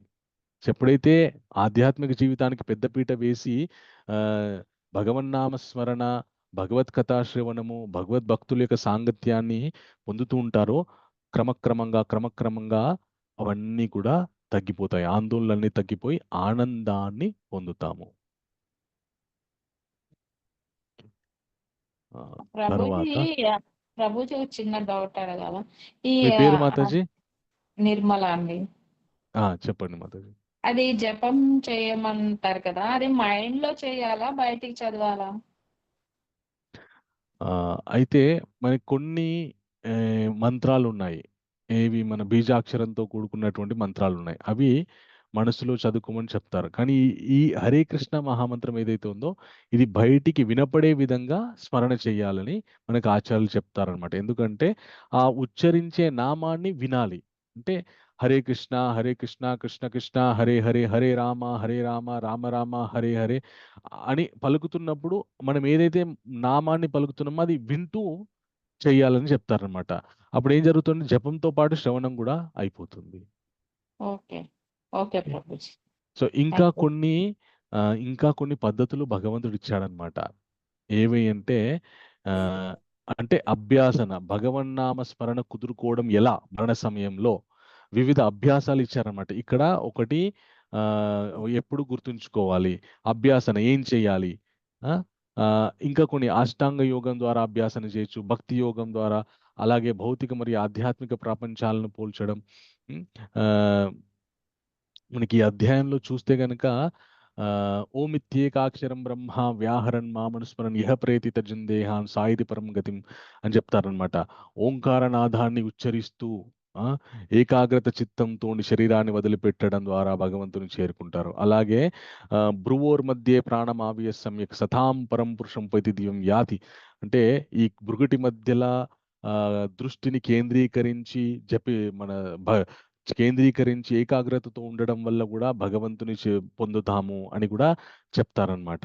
అయితే అవన్నీ కూడా వివిధ రకాలైనటువంటి పద్ధతులు, కానీ అవన్నీ మనకి సాధ్యమయ్యేటటువంటి కాదు. ఎందుకంటే మరణ సమయంలో మీరు చక్కగా ఓంకారనాదాన్ని కష్టం చేయడం, చాలా కష్టం. లేదంటే ఇలాగ బురుటి మధ్యలో దృష్టిని కేంద్రీకరించి ధ్యానం ఆచరించడం, అష్టాంగ యోగాన్ని ఆచరించడం అది కూడా చాలా కష్టం. అయితే భగవంతుడు ప్రతినిత్యం కూడా సులభమైన విషయాలే మనకి చెప్తాడనమాట. ఈ అధ్యాయంలో కూడా మరణ సమయంలో సులభంగా భగవంతుని గుర్తుంచుకోవడం ఎలా అనేటువంటిది కూడా మనకి స్వామి చెప్తారంట. భగవంతుని పొందటం ఎలా, ఎందుకు, ఏమిటి. ఓకే. సో అనన్య చేత సతతం యో మాం స్మరతి నిత్యస తస్యాహం సులభ పార్థ నిత్యయుక్తస్య యోగిన. సో నాతో పాటు అందరూ చెప్పండి, అనన్య చేతాః సతతం యో మాం స్మరతి నిత్యసః తస్యాహం సులభః పార్థ నిత్యయుక్తస్య యోగినః. కిన్నెర విజయలక్ష్మి మాతాజీ ఈ అనువాదాన్ని చదవండి మాతాజీ. హరే కృష్ణ ప్రభుజీ. హరే కృష్ణ మాతాజీ. ఓ పార్థ, అనన్య చిత్త నన్ను స్మరించువానికి అతని నిరంతర భక్తియుత సేవ కారణమున నేను సులభముగా లభ్యుడనై ఉన్నాను. హరే కృష్ణ ప్రభు. ఎవరైతే అనన్య చిత్తంతో ఇంకా మనస్సు నిండా భగవన్నామ స్మరణతోటి ఎవరైతే చిత్తంలో ఇంకే వేరే ఏ ఆలోచన రాకుండా భగవంతుని స్మరిస్తూ ఉంటారు, నిరంతరం భక్తియుక్త సేవ కారణం నేను సులభంగా లభ్యుడనై ఉన్నాను. ఇంతకుముందు మనకి అష్టాంగ యోగ ద్వారా ఇంకా వివిధ చాలా పద్ధతులు ఉన్నాయి. అవి చూస్తే అవి చదివితే మీరు ఇది సాధ్యమా అని అనిపిస్తుంది. ఉదాహరణకి నేను కొన్ని చూపిస్తాను.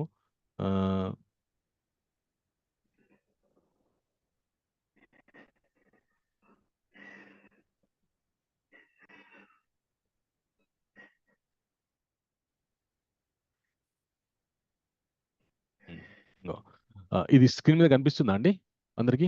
8.10 అని లేదు ప్రభు. ప్రభుజీ కనపట్లేదు ప్రభు. ఒక్క కనిపిస్తుంది నిమిషం ప్రభుజీ. ఒక్క నిమిషం ఆగండి. ఇప్పుడు కనిపిస్తుందా? ఇప్పుడు కనిపిస్తుంది ప్రభుజీ. కనిపిస్తుంది ప్రభు. ఆ, కృష్ణ ఏమంటారంటే ప్రయాణకాలే మనసాచలేన భక్త్యయుక్తో యోగ బలేన చైవ భ్రువోర్ మధ్యే ప్రాణమావేశ సమ్యక్ సతాం పరం పురుషం వైతి ఉపైతి దివ్యం. ఈ అనువాదాన్ని రత్నకుమారి మాతాజీ మీరు చదవండి. మరణ సమయం రత్నకుమారి మాతాజీ ఉన్నారా? ప్రభుజీ నేను చదువుతాను. మీ పేరు మాతాజీ? విజయలక్ష్మి, డాక్టర్ విజయలక్ష్మి. చదవండి మాతాజీ, చదవండి మాతాజీ. హరే కృష్ణ ప్రభుజీ, హరే దండవత్న. కృష్ణ, చదవండి. ఇది భాష్యం అనువాదం ప్రభుజీ. అనువాదం చదవండి. ఓకే ప్రభుజీ. మరణ సమయమున ప్రాణవాయువును భ్రూమధ్యమున నిలిపి యోగ శక్తిచే చలించని మనస్సుతో సంపూర్ణ భక్తి భావముతో దేవాది దేవుని స్మరించేటివాడు తప్పక పరమ పురుషుని పొందగలడు. హరే ఓకే, కృష్ణ. అంటే హరే కృష్ణ చనిపోయే సమయంలో ఏం చేయాలంట అంటే మన ప్రాణవాయువుని తీసుకొచ్చి భ్రువోర్ మధ్య, అంటే రెండు కనుబొమ్మలు ఉన్నాయి కదా, కనుబొమ్మల మధ్య ఏదైతే స్థానం ఉందో దాన్ని భ్రువోర్ మధ్య అంటారన్నమాట. భృగుటి మధ్య అంటారు. మనం ఎక్కడైతే బొట్టు పెట్టుకుంటామో దాన్ని భ్రువోర్ మధ్య అంటారన్నమాట. ఆ మధ్య మన వాయువుని ప్రాణవాయువుని తీసుకొచ్చి ఆ రెండు భృగుటి మధ్యలో పెట్టి యోగ శక్తిచే చలించని మనస్సుతో సంపూర్ణ భక్తిభావంతో దేవాది దేవుని స్మరించడివాడు తప్పక పరమ పురుషుని పొందగలడు అని చెప్తున్నారు అనమాట. అంటే మరణ సమయంలో మనకు అంత సమయం ఉంటుందా? యోగ శక్తి ద్వారా గాలి అంటే ప్రాణవాయువుని అంతా తీసుకొచ్చి భ్రువోర్ మధ్యలో పెట్టి ఇదొక పద్ధతి. అంటే ఈ పద్ధతులు ఏమంటే ఎవరికి వర్తిస్తాయంటే అష్టాంగ యోగ ఎవరైతే అభ్యాసం చేస్తూ ఉంటారో, ఓకే, సో వాళ్ళకి ఈ విధమైనటువంటి ఇవన్నీ వర్తిస్తూ ఉంటాయి అన్నమాట. సో తర్వాత ఏమంటారు, యదక్షరం వేద విదో వదంతి విశంతి యద్యతయా వీతరాగ యదచ్చంతో బ్రహ్మచర్యం చరంతి తత్తే పదం సంగ్రహేణ ప్రవక్ష్యే. ఈ అనువాదాన్ని ఎవరు చదువుతారు? హరే కృష్ణ ప్రభుజీ, రత్నకుమారి. ఇందాక చదవలేదు, మీరు చదవండి. వేదము అనువాదము. వేదముల నెరిగిన వారును ఓంకారమును ఉచ్చరించు వారును సన్యాశ్రమమును నందున్న గొప్ప మహామూర్తులను బ్రహ్మమును పొందురు. అట్టి పరిపూర్ణత్వమును కోరువారు బ్రహ్మచర్య వర్తము అభ్యసింతురు. దేని వలన వారు మోక్షము పొందురో ఆ విధానమును నేను ఇప్పుడు నీకు సంగ్రహంగా వివరింతును. సో ఎవరైతే సన్యాసాశ్రమాన్ని స్వీకరించి గొప్ప గొప్ప తపాలు అలాగే బ్రహ్మచర్య ఇత్యాది దీక్షలు స్వీకరించి ఎవరైతే ఉంటారో వాళ్ళు ఏ విధంగా ముక్తి పొందుతారు శరీరం నుండి భగవంతుడు చెప్తున్నాను. సర్వద్వారాణి సంయమ్య మనోహృది నిరుద్యచ మూర్ధన్యాధ్యాత్మన ప్రాణం అసితో యోగధారణం. సో ఈ అనువాదాన్ని అర్చన ఎవరు మన చదవండి మాతాజీ. హరే కృష్ణ. హరే కృష్ణ. యోగాభ్యాసమునకు మానవుడు మొట్టమొదట ఇది మాతాజీ, ఇది అనువాదం చదువు. సరే. సర్వేంద్రియ కర్మల నుండి విడివడి ఉండుటయే యోగ స్థితి. సర్వేంద్రియ ద్వారములను మూసివేసి మనస్సును హృదయమునందును ప్రాణవాయువును శీర్షాగ్రమునందును నిలిపి మానవుడు యోగమునందు ప్రతిష్ఠితు దగును. అదనమాట ఈ అష్టాంగ యోగ పాటించే వాళ్ళకి ఎలాగంటే ఇలాగా అన్ని ఇంద్రియాల యొక్క కర్మలనన్నిటినీ ఆపేసి వాటి నుండి విడివడి యోగ స్థితిలో అన్ని మన నవద్వారాలు, శరీరానికి 9 ద్వారాలు ఉంటాయి అన్నమాట. నోరు, కళ్ళు, ముక్కు, మూత్రమల ద్వారాలు, ఇట్లా 9 ద్వారాలు ఉంటాయంట. ఆ 9 ద్వారాలని బంధించేసి శీర్షాగ్రం అంటే ఇక్కడ మనకి నెత్తి పైన సహస్ర చక్రం అని ఉంటుందన్నమాట. సో అక్కడికి ప్రాణవాయువుని తీసుకెళ్ళి నిలిపి, ఇది అంటే చదువుతుంటేనే అంటే ఇది సాధ్యమవుతుందా అని చెప్పేసి మనకి ఇప్పుడున్న పరిస్థితుల్లో అనిపిస్తుంది అనమాట. అంటే నేను ఎందుకు చెప్తున్నా అంటే నామస్మరణ యొక్క ప్రాముఖ్యత మనకి సులభంగా భగవన్ నామస్మరణ చేయండి, భగవంతుని పొందుతారని చెప్తే మనకి ఇంతే కదా అనిపిస్తుంది. కానీ ఇంకా వేరే పద్ధతులు విన్నామనుకోండి, అమ్మ వాటన్నిటికంటే ఇదే బెస్ట్ అని చెప్పేసేసి తొందరగా నామస్మరణ మీద ఇంట్రెస్ట్ కలుగుతుందనమాట. సో తర్వాత ఓమిత్యేకాక్షరం వ్యాహరన్ మా మనుస్మరన్ యహ ప్రయతి త్యజన్ దేహాన్ సా ఇది పరం గతిం. సో ఈ అనువాదాన్ని అర్చన కృష్ణ మాతాజీ మీరు చదవండి. హరే కృష్ణ ప్రభు. హరే కృష్ణ మాతాజీ. ఇట్టి యోగ విధానమునందు నెలకొని దివ్యాక్షరముల సమాహారమైన ఓంకారమును ఉచ్చరించిన పిదప యోగి దేవుడి. హరే కృష్ణ. మ్యూట్ అయిపోయారు మాతాజీ. భారతి వేమసాని మాతాజీ మీరు చదవండి. ప్రభు నేను చదువుతున్నాను అది. ఓకే చదవండి. ఇట్టి యోగ విధానమునందు నెలకొని దివ్యాక్షరముల సమాహారమైన ఓంకారమును ఉచ్చరించిన పిదప యోగి దేవాది దేవుడైన నన్ను స్మరించుచు దేహమును త్యజించినచో నిశ్చయముగా ఆధ్యాత్మిక లోకములను పొందగలడు. సో మరణప్పుడు మహా అంటే కృష్ణ రామ అని అంటామేమో తప్ప ఇంతగానం సాధన మనం చేయలేం. ఎందుకంటే సడన్ గా మనం రోడ్డు మీద వెళ్తుంటే అంటే భగవంతుని దేవలు ఎవరికి అలా ప్రమాదం జరగకూడదు అనేది నా యొక్క కోరిక. ఎవరం కూడా భగవన్ నామస్మరణ చేస్తున్నంతసేపు అనాయాసీన మరణం వినాదైన్యన జీవితంలాగే జరగాలని నేను మనస్ఫూర్తిగా అందరికి కోరుకుంటాను. కానీ దురదృష్టవశాత్తు ఎప్పుడైనా రోడ్డు మీద వెళ్తుంటే ఏ బండో లారో ఏదో వచ్చి గుద్దింది అనుకోండి, అప్పుడు ఇవన్నీ ఎక్కడ సాధ్యమైతే ఓంకారం అమ్మా నాన్న అంటాం తప్ప ఓం అని అనలేం. కష్టం. తక్కువ చేసి మాట్లాడని నా ఉద్దేశం కాదు. ఎందుకంటే నా ఉద్దేశం ఏంటి అంటే ఏది సులభమైందో దాన్ని పట్టుకుంటే, దాన్ని గట్టిగా పట్టుకుంటే మనము తొందరగా తరిస్తాం. అందుకే స్వామి చెప్తారనమాట, అనన్య చేత సతతం యోమాం స్మరతి నిత్యస తస్యాహం సులభ పార్థ నిత్యయుక్తస్య యోగిన అని చెప్తున్నారన్నమాట. అనన్య చిత్తంతో నన్ను స్మరించు వానికి అతని నిరంతర భక్తియుత సేవ కారణము నేను సులభంగా లభ్యుడని అవుతాను. సో ఇన్ని పద్ధతులు ఇచ్చారు, ఎక్కడ కూడా సులభం అనే విషయాన్ని భగవంతుడు చెప్పలేదు. కానీ నామస్మరణ దగ్గర మాత్రమే సులభం అని చెప్పారనమాట. ఎందుకంటే నిజంగా నామస్మరణ సులభమే. చిన్న పుట్టిన పిల్లవాడి దగ్గర ఉంటే రామా రామా అని వాడికి 5, 6 ఇంకా సంవత్సరం రాకముందే మనం పలికిస్తే వాడు పలుకుతాడు. పుట్టిన పిల్లోడి దగ్గర నుండి ఇంకా జీవితంలో చివరి అంశంలో ఉన్న పెద్దవాళ్ళ వరకు కూడా అందరూ చేయదగినటువంటి సాధన ఈ నామస్మరణ అన్నమాట. అందుకు దీని మీద స్వామి ఎక్కువ దృష్టి పెట్టి సులభం సులభం అని ఎందుకు చెప్తారంటే అందరూ పాటించదగింది కాబట్టి సులభం అని చెప్తారనమాట. ఓకే, సో అలాగ భగవంతుని పొందితే ఏం జరుగుతుంది? మాముపేత్య, నాతో పాటు అందరు చెప్పండి, మాముపేత్య పునర్జన్మ కాలయం అశాశ్వతం ఆప్నువంతి మహాత్మనః సంసిద్ధిం పరమం గతః. ఇది యొక్క అనువాదాన్ని భారతి వేమసాని మాతాజీ మీరు చదవండి.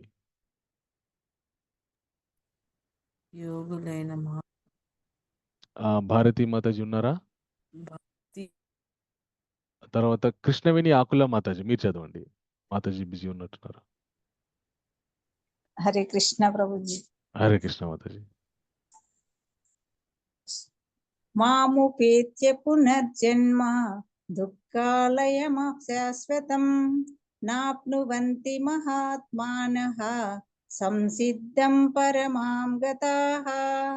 భక్తి యోగులైన మహాత్ములు నన్ను పొందిన పిమ్మట సంపూర్ణత్వమును బడసిన వారగుటచే దుఃఖాలయమైన ఈ అనిత్య జగమునకు ఎన్నడూను తిరిగిరారు. హరే కృష్ణ. హరే కృష్ణ. Thank you. భగవంతుని పొందే లాభం ఏంటి? మనం ఎప్పుడైనా ఏ విషయాన్ని తెలుసుకునేటప్పుడు 3 విషయాలను ఆలోచించాలి: సంబంధ, అభిధేయ, ప్రయోజన. మనకి ఈ ఒక్క భగవన్నామస్మరణకి సంబంధం ఏంటి? మనము ఈజీగా తరించడానికి ఉపయోగపడేటువంటిది భగవన్నామస్మరణము. దాన్ని ఎలా అభ్యాసం చేయాలి? నిరంతరం అభ్యాసన చేస్తుండాలి. అది అభిధేయ. ప్రయోజనం ఏంటి? భక్తి యోగులైన మహాత్ములు నన్ను పొందిన పిమ్మట సంపూర్ణత్వంను బడిసిన వారు అగుటచే దుఃఖాలయమైన ఈ అనిత్యమ మునకు ఎన్నడూ తిరిగి రారు. అంటే తిరిగిరారు. ఇంక మళ్ళీ భౌతిక ప్రపంచానికి వచ్చే అవసరం లేదు. భగవంతుని యొక్క నామస్మరణ చేసి గనక ఎవరైనా మరణం అనే ప్రయాణాన్ని కొనసాగిస్తారో వాళ్ళు ఇంకా మళ్ళీ ఈ ప్రయాసం అనే భౌతిక జీవితంలోకి భౌతిక జగత్తులోకి రావాల్సినటువంటి అవసరం లేదు. అది ప్రయోజనము. తర్వాత భక్తి మనకు ముక్తినిస్తుంది. ఫలితం భౌతిక ప్రపంచం నుండి విమోచనం. ఓకే. ఓకే. సో స్వామి ఏమంటున్నారంటే ఇది ఎందుకు తాత్కాలికమైనది. ఓకే. స్వామి ఏమంటున్నారు, భూతాగ్రామస ఏవాయం భూత్వా భూత్వా ప్రలీయతే రాత్రియాగమేవ శపార్త ప్రభావత్యహరాగమే అంటున్నారు. కిన్నెర విజయలక్ష్మి మాతాజీ మీరు అనువాదాన్ని చదవండి. హరే కృష్ణ ప్రభుజీ. హరే కృష్ణ. బ్రహ్మదేవి సమయము ఆరంభమైనప్పుడు జీవులు మరల మ్యూట్ మరల అయిపోయారు మాతాజీ మీరు. వ్యక్తమగుచు అతని మీ వాయిస్ వినపట్లేదు. ప్రారంభమై తర్వాత ఎవరున్నారు? హరే కృష్ణ ప్రభు. సంధ్యా మాతాజీ మీరు హరే చదవండి కృష్ణ మాతాజీ. ప్రభు. హరే కృష్ణ ప్రభు. హరే కృష్ణ ప్రభుజీ. హరే కృష్ణ. బ్రహ్మదేవుని పగటి సమయము ఆరంభమైనప్పుడు జీవులు మరలా మరలా వ్యక్తమగుచు అతని రాత్రి సమయం ప్రారంభమైనంతనే అవశ్యులై నశింతురు. అది సో బ్రహ్మదేవుడు పగటి సమయము ఆరంభమైనప్పుడు జీవులు మరలా మరలా వ్యక్తమగుచు అతని రాత్రి సమయం ప్రారంభమైనంతనే అవుషులై నశింతురు. ఓకే. సో ఇక్కడ బ్రహ్మ గురించి నా విషయం మనం కొద్దిగా తెలుసుకోవాల్సి ఉంటుంది అనమాట. సో బ్రహ్మ కూడా మనలాగే జీవుడు. మనం అందరు బ్రహ్మ ఆయన దేవుడు. ఆయన దేవుడే, ఖచ్చితంగా దేవుడే. కానీ ఆయనకు కూడా ఆయు ప్రమాణం ఉంటుంది అనమాట. ఓకే. సహస్రయుగ పర్యంతం అహుర్యుత్ బ్రహ్మణో విదు రాత్రియుగ సహస్రంతం తేహో రాత్రి విదో జన. ఆయన ఆయు ఎట్లా ఆయన జీవితం ఎలా ఉంటుందంటే సహస్రయుగ పర్యంతం అహుర్యుత్ బ్రహ్మణో విదుహు. ఓకే. సో 1000 యుగాలు కలిస్తే బ్రహ్మ యొక్క పగలు. అలాగే అంతే పరిమాణంలో ఆయన రాత్రి కూడా ఉంటుందన్నమాట. ఓకే. సో అలాగా ఆయన కూడా 100 సంవత్సరాల ఆయు ప్రమాణంతో ఉంటారన్నమాట. అంటే అవి మానవ 100 సంవత్సరాలు కాదు. ఓకే. దివ్య 100 సంవత్సరాలు. అది దాని యొక్క క్యాలిక్యులేషన్ ఇలా ఉంటుందన్నమాట. ఎలాగంటే ఇప్పుడు మన కలియుగానికి 4,32,000 సంవత్సరాలు అంటే కలియుగము. ఓకే. సో ద్వాపర యుగము కలియుగం ఇంటూ 2. ఓకే. త్రేతాయుగము కలియుగ సంవత్సరాలు ఇంటూ 3. సత్యయుగము కలియుగం ఇంటూ 4 సార్లు విభజిస్తే మొత్తం కలిపితే ఈ చతుర్యుగం అంటారన్నమాట. మన సత్యయుగము, త్రేతాయుగం, ద్వాపర యుగము, కలియుగం. ఈ 4 యుగాలు నీ కనుక కలిపితే ఈ 4 యుగాల్లో ఎన్ని సంవత్సరాలు ఉంటాయంటే 43,20,000 సంవత్సరాలు ఉంటాయన్నమాట. ఓకే. సో ఈ 4ని కలిపితే ఒక చతుర్యుగం అంటారనమాట. ఇలాగా 71 చతుర్యుగాలు అయితే ఒక మన్వంతరం. ఓకే. అలాగా 14 మన్వంతరాలు ఉంటాయన్నమాట. సో అలాగా 14 మన్వంతరాలు ఉంటాయి. అలాగా 14 మన్వంతరాలు అయిపోతే ఒక కల్పం అంటారనమాట. సో బ్రహ్మ యొక్క ఒక రోజు ఎంత అంటే 1000 దివ్య యుగములు ఒక పగలు 12 గంటల సమయం ఆయనకి. అంటే 1000 దివ్య యుగములు. ఒక దివ్య యుగం అంటే ఎంత? 43,20,000 సంవత్సరాలు. అంటే మన చతుర్యుగము ఒక దివ్య యుగం. అలాంటి 1000 దివ్య యుగాలు కలిస్తే బ్రహ్మకి 12 గంటల సమయం. అంతే పరిమాణంలో రాత్రి కూడా అంతే. సో బ్రహ్మదేవుని యొక్క ఒక్క రోజు ఎన్ని సంవత్సరాలంట? 86,40,00,000 సంవత్సరాలు. ఆయన ఒక్క రోజు. అంటే ఆయన ఒక్క రోజులో ఎన్నిసార్లు మనం పుట్టి ఎన్నిసార్లు మనం మరణిస్తామో లెక్కలేదు. అది బ్రహ్మదేవుడి యొక్క ఒక రోజు. ఇలాగా ఒక రోజు 86,40,00,000 సంవత్సరాలు ఇంటూ 360 రోజులు. ఓకే. సో అలా 360 రోజులు ఇంటూ మళ్ళీ 100. 360 రోజులు అంటే ఒక సంవత్సరం. అది ఇంటూ మళ్ళీ 100 సంవత్సరాలు ఆయన ఉంటారనమాట. ఆ 100 సంవత్సరాల తర్వాత ఆయన కూడా ఆ శరీరాన్ని వదిలిపెట్టి ఇంకా ఆయన ఉత్తమ లోకాలకు వెళ్ళిపోతారనమాట. అంటే ఒక జీవుడు క్రమక్రమంగా తను చేసుకున్నటువంటి కర్మలని కర్మానుసారంగా మెల్లమెల్లగా బ్రహ్మస్థాయి వరకి వెళ్ళవచ్చును. బ్రహ్మస్థాయి వరకి వెళ్ళినా కూడా మళ్ళీ శరీరాన్ని వదిలిపెట్టాల్సి ఉంటుంది. అది కాకుండా శాశ్వత భగవత్ సాన్నిధ్యానికి వెళ్ళామనుకోండి, ఇందాక స్వామి చెప్పారు కదా, మాముపేత్యత పునర్జన్మ దుఃఖాలయమ శాశ్వతం నాప్నువంతి మహాత్మన సంసిద్ధింపురమం అని చెప్పేసేసి, నన్ను ఎవరైతే పొందుతారో మళ్ళీ పుట్టాల్సిన అవసరం లేదని చెప్పి స్వామి చెప్పారు కదా. సో ఆ విధమైనటువంటి దివ్య స్థితికి మనం వెళ్ళిపోతాం అన్నమాట, ఒకవేళ భగవంతుని యొక్క తీవ్రమైన భక్తి చేస్తే. ఓకే. అయితే ఇంకొక ముఖ్యమైన విషయం కూడా స్వామి చెప్తారనమాట. కొందరు మరి చాలా చాలా మంచి కర్మలు చేస్తూ ఉంటారనమాట. అంటే పుణ్యకర్మలు ఇత్యాది విషయాలు చేస్తుంటారు. వాళ్ళ పరిస్థితుల్లో అంటే భగవన్నామస్మరణ చెయ్యరు. అలాగని చెప్పేసి పూర్తిగా భగవత్ విషయాలతో సంబంధం లేకుండా ఉండరు. కామ్యమైనటువంటి కర్మలు చేస్తూ ఉంటారు. యజ్ఞయాగాది క్రతువులు ఇట్లాంటివి అవి చేస్తూ ఉంటారు. మరి వాళ్ళ పరిస్థితి ఎట్లా? వాళ్ళు ఎలాగ పొందుతారు ఉత్తమ లోకాలు అనే విషయాన్ని స్వామి చెప్తారనమాట. ఓకే. సో అదేంటో కూడా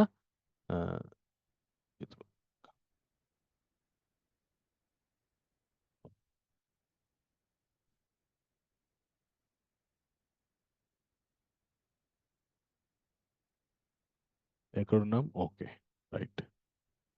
ఓకే. సో ఈ ఓకే. సో ఆ బ్రహ్మదేవుడి కంటే అతీతమైనటువంటి ఈ మన స్థాయి ఏది అంటే ఇంకా శాశ్వతంగా భగవత్ సాన్నిధ్యాన్ని పొందడం అనేటువంటిది బ్రహ్మదేవుడి కంటే అతీతమైనటువంటి బ్రహ్మలోకం కంటే అతీతమైనటువంటి స్థాయి అన్నమాట. దాన్నే స్వామి ఏమంటున్నారంటే అవ్యక్తోక్షరిదీయుక్తాస్తమాహు పరమం గతిం యం ప్రాప్యనని వర్తంతే తద్ధామ పరమం మమ అని చెప్తున్నారన్నమాట. దీని అనువాదాన్ని అరుణశ్రీ మాతాజీ మీరు చదవండి. ప్రణామాలు ప్రభుజీ. వేదాంతాలు దీనిని అవ్యక్తము అక్షరమని వర్ణింతురో, వేదాంతులు దేనిని అవ్యక్తము అక్షరమని వర్ణింతురో, ఏది పరమ గమ్య స్థానముగా తెలియబడుచున్నదో, ఏ స్థానమును పొందిన పిమ్మట మనుజుడు వెనుకకు తిరిగి రాడో అదియే నా దివ్యధామము. సో భగవంతుడు తన దివ్యధామంలో ఎప్పుడూ కూడా విరాజిల్లుతూనే ఉంటారనమాట. ఆ దివ్యధామం పేరే గోలోక వృందావనము. మనకి ఎక్కడైతే భూలోకంలో వృందావనం ఉందో అలాగే ఆధ్యాత్మిక ప్రపంచంలో చిట్ట చివరన గోలోక వృందావనం అనే ఒక దివ్యధామం ఉందన్నమాట. ఆ దివ్యధామంలో భగవంతుడు ఎప్పుడు కూడా విరజిల్లుతూనే ఉంటాడనమాట. ఆ దివ్యధామానికి గురించిన కొన్ని గుణగణాలని మనకి ముందు ఇస్తారనమాట. ఓకే. సో ఆధ్యాత్మిక ప్రపంచం ప్రతి పదం పాటయే, ప్రతి అడుగు నృత్యమే. సో అక్కడికి వెళ్ళిన తర్వాత ఆ ఆధ్యాత్మిక ప్రపంచంలోకి వెళ్ళిన తర్వాత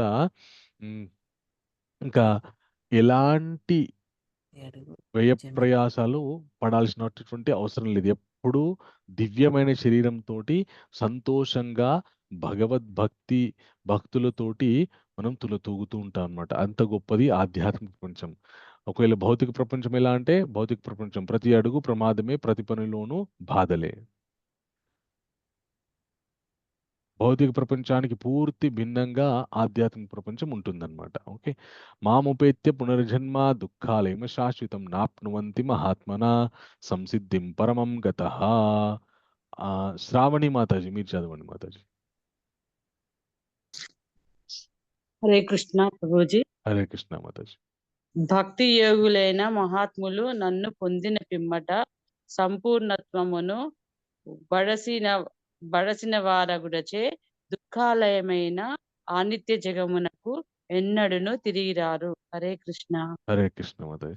సో భక్తి యోగులైన మహాత్ములు నన్ను పొందిన తర్వాత పిమ్మట సంపూర్ణత్వమును, ఇంకా భక్తి యోగి పరిపూర్ణత్వాన్ని పొందుతాడనమాట. ఇంకా పరిపూర్ణత్వాన్ని పొంది మళ్ళీ ఈ దుఃఖాలయమైనటువంటి ఈ భౌతిక జగత్తుకి రావాల్సినటువంటి అవసరం లేదు. ఇది అశాశ్వతమైనటువంటి జగత్తు, దీనికి తిరిగి రాడు అని చెప్పి భగవంతుడు చెప్తున్నారు. ఆ బ్రహ్మము వనల్లోక పునరావర్తినోర్జున మాముపేత్యుత్ కౌంతేయ పునర్జన్మన విద్యతే. దీని అర్థాన్ని విజయ మారిపల్లె మాతాజీ మీరు చదవండి మాతాజీ.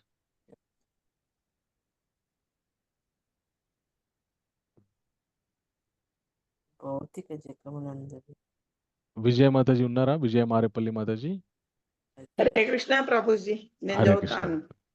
ఆ, ఎవరు మాతాజీ? నేను డాక్టర్ విజయలక్ష్మి ప్రభుజీ. ఓకే, చదవండి మాతాజీ. భౌతిక జగమునందలి అత్యున్నత లోకము మొదలుకొని అధమలోకము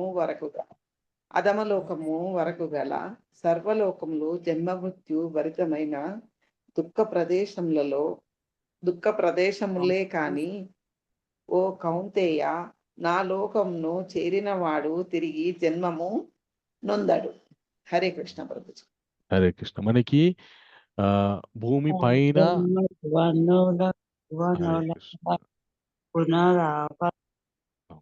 మనకి మొత్తం 14 లోకాలు ఉంటాయన్నమాట. భూమి పైన అలాగే కింద 14 లోకాలు ఉంటాయన్నమాట. మనిషి తను చేసుకున్నటువంటి జీవాత్మ తను చేసుకున్నటువంటి కర్మానుసారంగా ఊర్ధ్వలోకాలు లేదా అధమ లోకాలకి వెళ్ళే అవకాశం దొరుకుతుంది. ఈ ఊర్ధ్వలోకాలు అధమ లోకాలకు వేటికి వెళ్ళినా కూడా, ఏ లోకానికి వెళ్ళినా కూడా మళ్ళీ రావాల్సినటువంటి అవసరమే ఉంటుంది. ఎందుకంటే తన పుణ్యఫలాన్ని అనుభవించి మళ్ళీ అది ఖర్చు అయిపోయిన తర్వాత మళ్ళీ ఈ భూలోకానికి రావాల్సి ఉంటుంది. అలా కాకుండా భగవద్ధామానికి గనుక వెళ్తే నా లోకంను చేరినవాడు తిరిగి జన్మము నొందడు అని స్వామి కన్ఫర్మేషన్ ఇస్తున్నారనమాట. ఎక్కడికి వెళ్తే మనం తిరిగి రామో ఆ విషయాన్ని ఆ లోకం నాది అని చెప్పి అర్జునుడికి చెప్తున్నాడు. ఆ లోకాన్ని పొందడం ఎలాంటిది అంటే సింపుల్, భగవన్నామస్మరణ చేస్తూ ఉంటే ప్రయాణకాల సమయం మరణకాల సమయంలో ఆ నామస్మరణతోనే ఉంటే గనక అప్పుడు భగవంతుని యొక్క లోకానికి వెళ్ళే అవకాశం మనకి దొరుకుతుంది. ఓకే, మరి భౌతిక ప్రపంచం ఎటువంటిది అంటే ఇది ఒక విధంగా చెప్పాలంటే మనల్ని శుద్ధీకరణ చేసుకోవడానికి పెట్టినటువంటి ఒక జైలు లాంటిదనమాట. మనం ఎంతసేపు కూడా జైల్లో ఉండి జైల్లోనే సకల సౌకర్యాలు పొందాలనుకుంటాం కానీ జైలు బయట ఉన్నటువంటి ప్రపంచాన్ని మనం చూడాలని కోరుకోమన్నమాట. ఎలాగైతే ఒక బావిలో కప్ప ఉందనుకోండి, ఆ కప్పకి ఆ బావే ప్రపంచం. ఆ బావి మొత్తం ప్రపంచం అంతా బావి అని అనుకుంటుంది.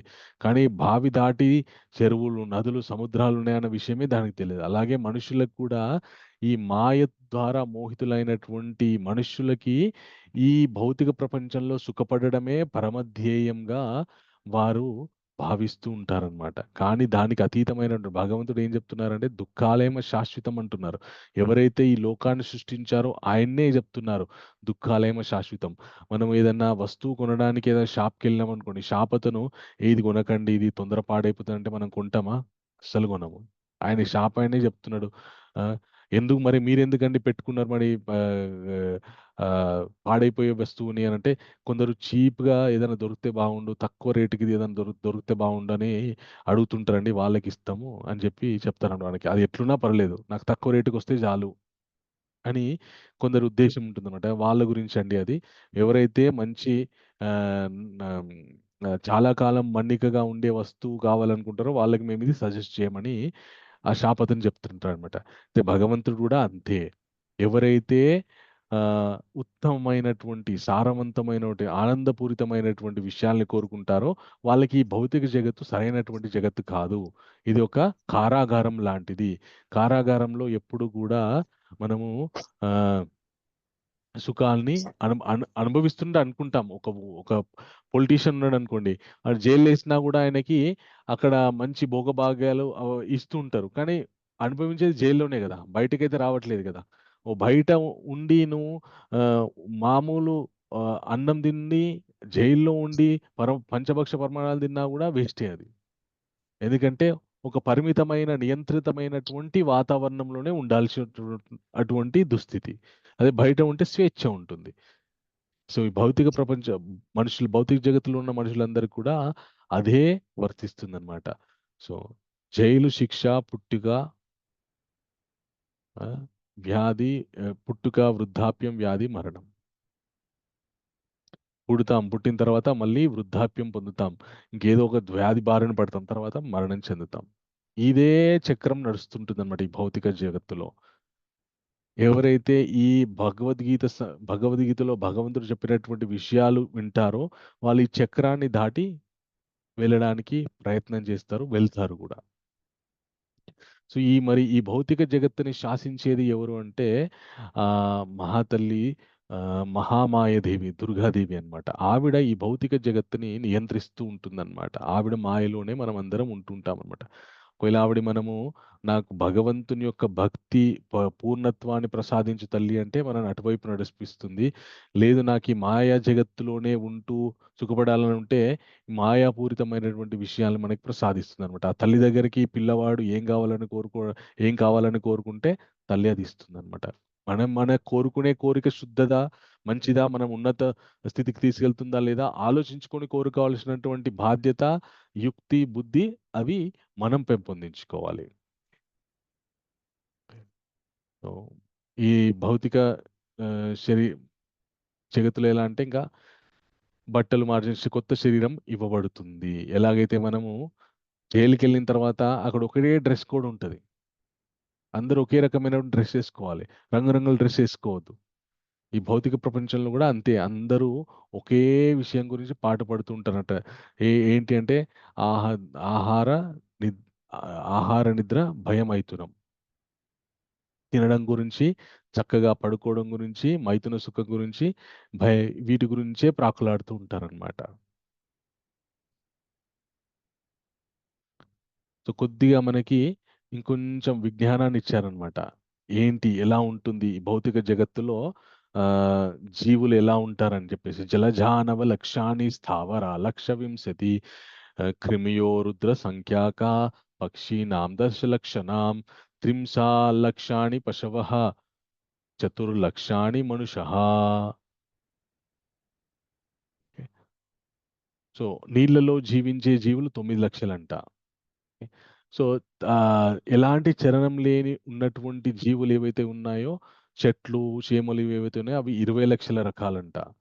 అలాగే పురుగులు, బల్లులు ఇవి ఏవైతే ఉన్నాయో అవి 11 లక్షలంట. పాములు కూడా వాటి కిందకే వస్తాయి అన్నమాట, 11 లక్షల కిందకి.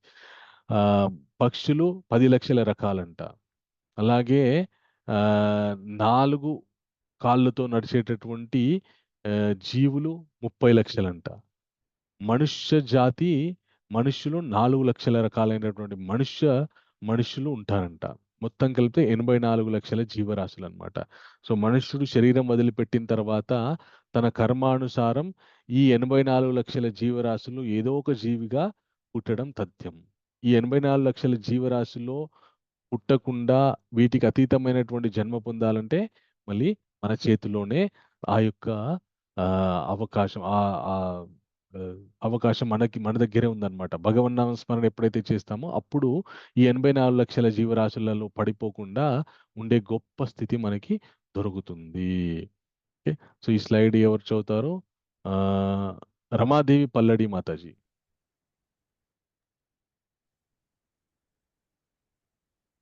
హరే కృష్ణ.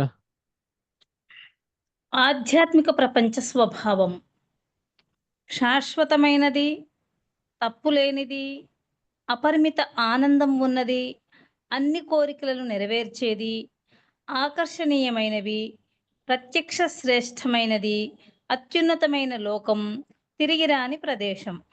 ఇవి ఆధ్యాత్మిక ప్రపంచం యొక్క స్వభావాలు అన్నమాట. వీటికి పూర్తి విరుద్ధంగా ఉండేది భౌతిక ప్రపంచం. ఓకే, మరి ఇక్కడ మనం ఎందుకున్నామంటే మనల్ని మనము శుద్ధిపరుచుకోవడానికి, మనని మనము ప్యూరిఫై చేసుకోవడానికి అన్నమాట.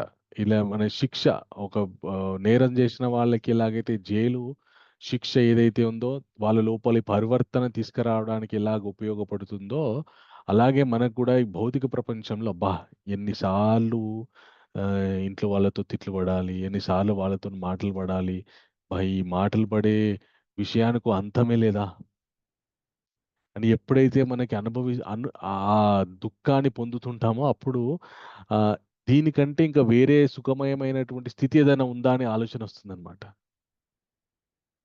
సో భౌతిక ప్రపంచంలో ఎవరైనా కష్టాలు పడ్డారనుకోండి, ఒక ఒక విషయంగా చెప్పాలంటే, ఒక రకంగా చెప్పాలంటే కష్టం అనేటువంటిది భౌతిక ప్రపంచంలో మనకి నిజమైన సుఖాన్ని గుర్తు చేస్తుంది. కష్టం ఉంది, నాకు కష్టం ఉంది అని ఇంకా ఇంకా బాధపడే కంటే కూడా ఈ కష్టంలో నుండి బయటపడటానికి ఏదైనా ఉపయోగం ఉందా, ఏదైనా విషయం ఉందా, ఏదైనా ఉపాయం ఉందా అని ఆలోచించినప్పుడు మనకి దొరికేదే భగవంతుని యొక్క ఆశ్రయం అన్నమాట. సో ఈ భగవంతుని యొక్క భక్తి ఎలాంటిదంటే మనుష్యులకి ఇంకా చివరి ఆనందపు విషయం అన్నమాట. ఇది ఎలాంటిదంటే లాస్ట్ రిసార్ట్ ఆఫ్ హ్యాపీనెస్. ఇక మనుష్యుడు అన్నీ అనుభవిస్తాడు. అన్నిట్లో కూడా ఏదో ఒక రకమైన భంగపాటు కలుగుతూనే ఉంటది. ఓసారి పెళ్లి చేసుకుంటాడు. పెళ్ళయి కొన్ని రోజులు బాగుంటాడు. తర్వాత మళ్ళీ ఏదో ఒక విధంగా జీవిత భాగస్వామి ద్వారా ఇబ్బందులు పడతాయి. తర్వాత పిల్లలంటాడు. పిల్లలు పుట్టితే ఆనందంగా ఉంటాం అనుకుంటాడు. పుట్టిన తర్వాత కొద్ది కాలం ఆనందంగా ఉంటారు. తర్వాత మళ్ళీ ఆ పిల్లలే కష్టపెడుతూ ఉంటారు. ఉద్యోగం దొరికితే బాగుంటదనుకుంటాడు. ఉద్యోగం దొరికిన తర్వాత మళ్ళీ ఆ ఉద్యోగంలో అబ్బా! ఏం సంపేస్తున్నారురా బాస్ అని చెప్పేసి బాధపడుతూ ఉంటాడనమాట. ఏదైనా మంచి ఆహారం తింటే బాగుంటుందని ఆహారం తింటాడు. తిని షుగరు, డయాబెటిస్ తెచ్చేసుకుంటాడు. అబ్బా! ఎందుకన్నా తిన్నాను అనవసరంగా స్వీట్లు అని చెప్పేసి బాధపడుతూ ఉంటాడనమాట. ప్రతి అంశము ఈ భౌతిక ప్రపంచంలో ఉన్నట్టు ప్రతి అంశము కూడా చివరికి దాని యొక్క గమ్యం దుఃఖమే ఉంది తప్ప సుఖం అనేటువంటిది లేదు. ఆ విషయం మనకు అర్థమైతే అప్పుడు మనకేం జరుగుతుందంటే, సో ఈ భౌతిక విషయాలన్నీ గూడా దుఃఖం వైపే నన్ను ప్రయాణింపజేస్తున్నాయని అనే విషయం మనకు అర్థమైందనుకోండి. అప్పుడు మనము సుఖం వైపు ఎలా వెళ్ళాలనే విషయాల్ని ఎప్పుడైతే మనము యోచన చేసి సాధన జేయడానికి మొదలు పెడతామో అప్పుడేం జరుగుతుందంటే, ప్రసాదే సర్వదుఃఖానాం హానిరస్యుపజాయతే ప్రసన్నచేతసో హ్యసు బుద్ధి పర్యవతిష్ఠతే. ఎవడైతే ఇంక కృష్ణ చైతన్యంలో కృష్ణ చైతన్యంతో ఉంటాడో వాడికి భౌతిక పరమైనటువంటి సమస్త దుఃఖాలు కూడా ప్రసాదే సుఖాల్లాగానే గోచరిస్తాయి. ఎందుకంటే వాడి దగ్గర ఒక గొప్ప ఆయుధం ఉంది. ఏంటి అంటే భక్తి అనే ఒక ఆయుధం ఉంది. ఆ ఆయుధం ద్వారా సమస్త దుఃఖాల్ని ఖండించేస్తాడనమాట. ఓకే. అయితే ఇందులో ఒక అద్భుతమైనటువంటి విషయాన్ని కూడా స్వామి చెప్తారనమాట. ఏం చెప్తారంటే, కొందరు నేను ఇందాక చెప్పాను కదా! కొందరు అటు భగవన్నామస్మరణ చెయ్యరు, పూర్తి నాస్తికుల్లాగా ఉండరు, పూర్తి శుద్ధ భక్తుల్లాగా ఉండరు. మరి వాళ్ళకేం జరుగుతుంది? వాళ్ళు ఏ విధంగా మరి ఉద్ధరింపబడతారు? మనం చూస్తుంటాం చాలామంది మనం జపం చేయాలి, భగవన్నామస్మరణ చేయాలి, భగవద్గీత వినాలి అని మనం వీటి మీద దృష్టి కేంద్రీకరిస్తున్నాం. కానీ కొందరు ఇవి వినరు. ఏ పూజలు చేస్తూనే ఉంటారు ఇంకా. ఎట్లా పూజలు చేస్తారంటే ఇక వాళ్ళని చూస్తే అబ్బా! నిజంగా వీళ్ళెంత గొప్ప భక్తులు అనుకుంటాం. కానీ లోపల కామ్యమైన కోరికలే ఉంటాయి. ఓకే. వాళ్ళ గురించి భగవంతుడు ఏం చెప్తారంటే 8వ అధ్యాయం 23వ శ్లోకంలో యత్ర కాలే ఆవృత్తిం చైవ యోగినః ప్రయతాయంతి తాం కాలం వక్ష్యామి భరతర్షభ అని చెప్తారనమాట. ఈ అనువాదాన్ని ప్రభుజీ చదవానా నేను? ఒక్క నిమిషం అది. జ్ఞానదీప్ బాబు పల్లె. జ్ఞానదీప్ ప్రభు ఉన్నారా?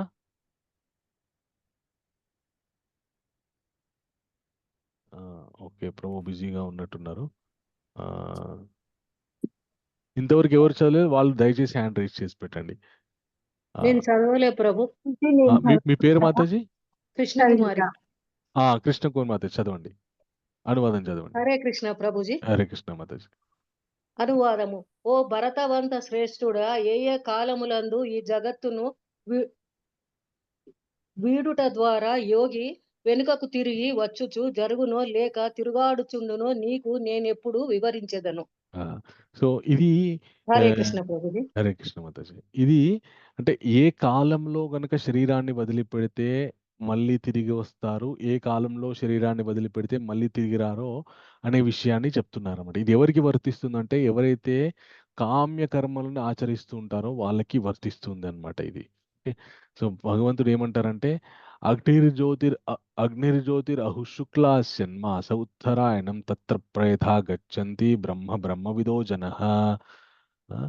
సో దీని యొక్క అనువాదాన్ని లక్ష్మీనారాయణ ప్రభు, బి లక్ష్మీనారాయణ ప్రభు, మీరు చదవండి ప్రభు.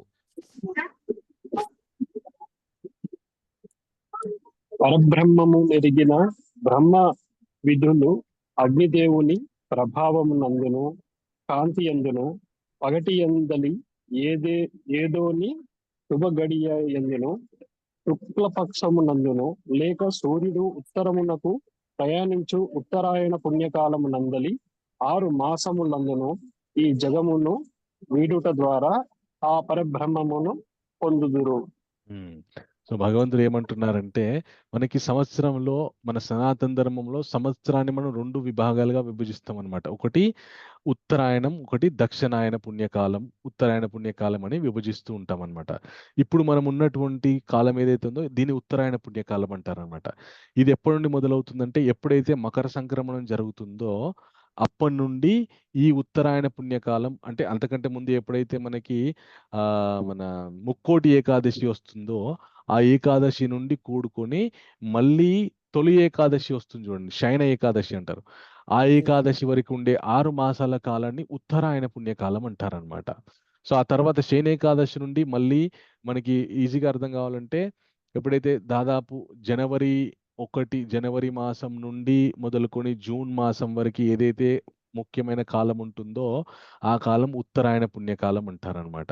తర్వాత జూన్ మాసం తర్వాత జూలై నుండి మళ్ళీ డిసెంబర్ వరకు ఏదైతే కాలం ఉంటుందో దాన్ని దక్షిణాయన పుణ్యకాలం అంటారనమాట. మనకి ఈజీగా అర్థం కావడానికి చెప్తున్నాను నేను. సో ఈ ఉత్తరాయణ పుణ్యకాలంలో ఎవరైతే శరీరం వదిలిపెడతారో శుక్లపక్షంలో, శుక్లపక్షం అంటే మళ్ళీ నెలలో 2 పక్షాలు ఉంటాయి, శుక్లపక్షం కృష్ణపక్షం అని. శుక్లపక్షం పౌర్ణమితోటి ఎండ్ అవుతుంది, కృష్ణపక్షం అమావాస్యతోటి ఎండ్ అవుతుంది అనమాట. ఈ ఉత్తరాయణ పుణ్యకాలంలో శుక్లపక్షంలో పగటి పూట ఎవరైతే శరీరాన్ని వదిలిపెడతారో వాళ్ళు మళ్ళీ తిరిగి రారు ఈ లోకాలకి, అంటే ఉత్తమ లోకాలని పొందుతారనమాట.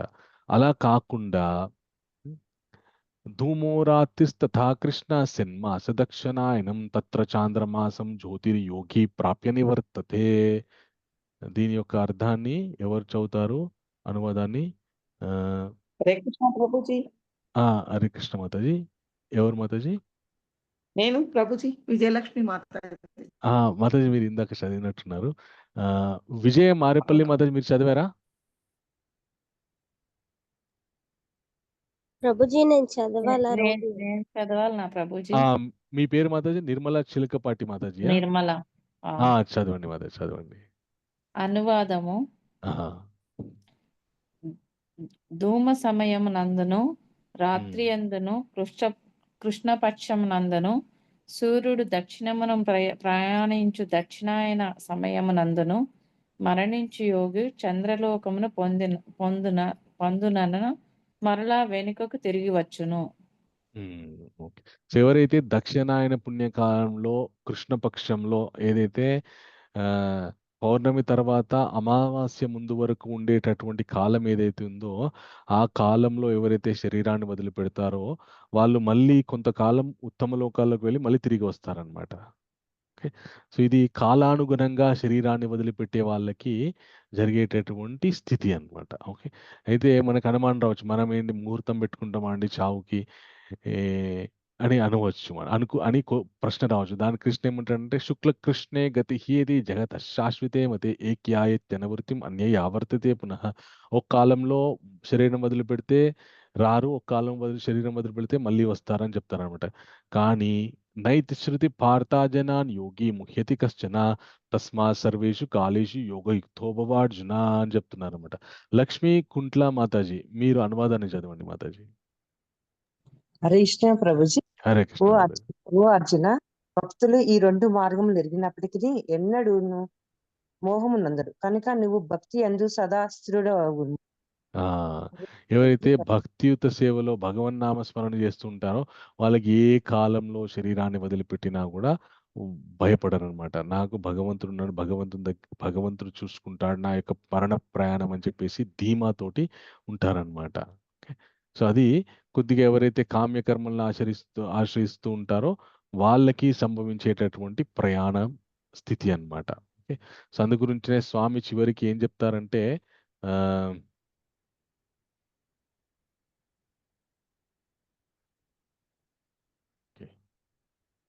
వేదేషు యజ్ఞేషు తపస్సు చైవ దానేషు యత్ పుణ్యఫలం ప్రతిష్టాం అత్యేతి సర్వమిదం విదిత్వా యోగి పరం స్థానం ఉపైతి చాద్యం అంటున్నారనమాట. సో దీని యొక్క అనువాదాన్ని ఎవరు ఇంతవరకు చదవలేదు దయచేసి వాళ్ళు మాత్రం హ్యాండ్ రైజ్ చేసి పెట్టండి.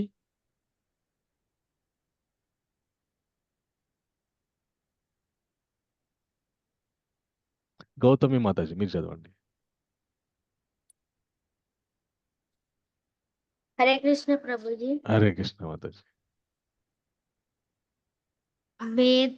వేదధ్యనము వలనను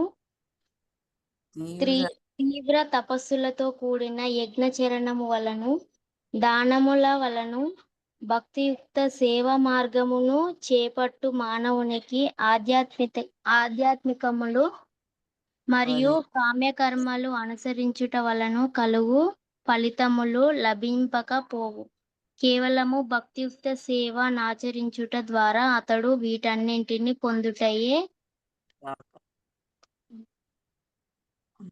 పొందుటయేగాక అంత్యమున శాశ్వతమైన దివ్యధామము సైతము చేరగలరు.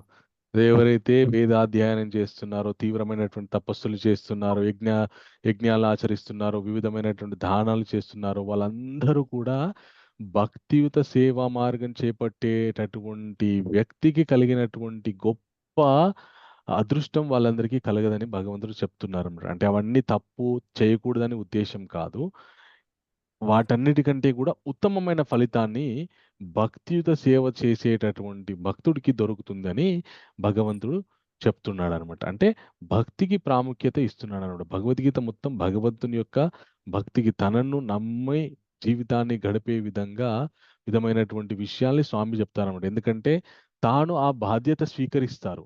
నన్ను ఎవరు శరణు కోరుతారో వాళ్ళ యొక్క బాధ్యత నేను స్వీకరిస్తానని చెప్పి స్వామి ప్రకటించడానికి తన భక్తి చేయమని ఆయన ఎప్పుడు కూడా చెప్తుంటారనమాట. రేపు 9వ అధ్యాయము అద్భుతమైనటువంటి అధ్యాయము. అది విద్యల్లోకెల్లా రాజవిద్య, ద కింగ్ ఆఫ్ నాలెడ్జ్. అన్ని విద్యల్లోకెల్లా రారాజు అయినటువంటి విద్య రేపు మనం నేర్చుకోబోతున్నాం అనమాట. దీనికి కొనసాగింపుగా ఇంకా ఇప్పటివరకైతే భగవంతుడు తన గురించి మరణం ప్రయాణ కాలం నందు ఏ ఆలోచనతో ఉంటే తనని ఎలా పొందుతామో చెప్పారు కదా. రేపు తనను గురించిన ఇంకా గొప్ప గొప్ప విషయాలు చెప్తారనమాట. ఓకే, సో అవి రేపు మనం విందాం. సో భగవంతుని పొందడం ఎలా ఇందాక చదువుకున్నాం కదా. ఈ స్లైడ్ ఎవరు చదువుతారు? హరే కృష్ణ ప్రభుజీ. హరే కృష్ణ మాతాజీ చదవండి మాతాజీ. ఒక్క నిమిషం మాతాజీ. నళిని మాతాజీ మీరు చదవండి. హరే కృష్ణ ప్రభుజీ. హరే కృష్ణ మాతాజీ. భగవంతుని పొందటం ఎలా? యోగులు సరైన సమయంలో ప్రపంచాన్ని దాటడం, భక్తులు ఈ నియమాలను అతీతం,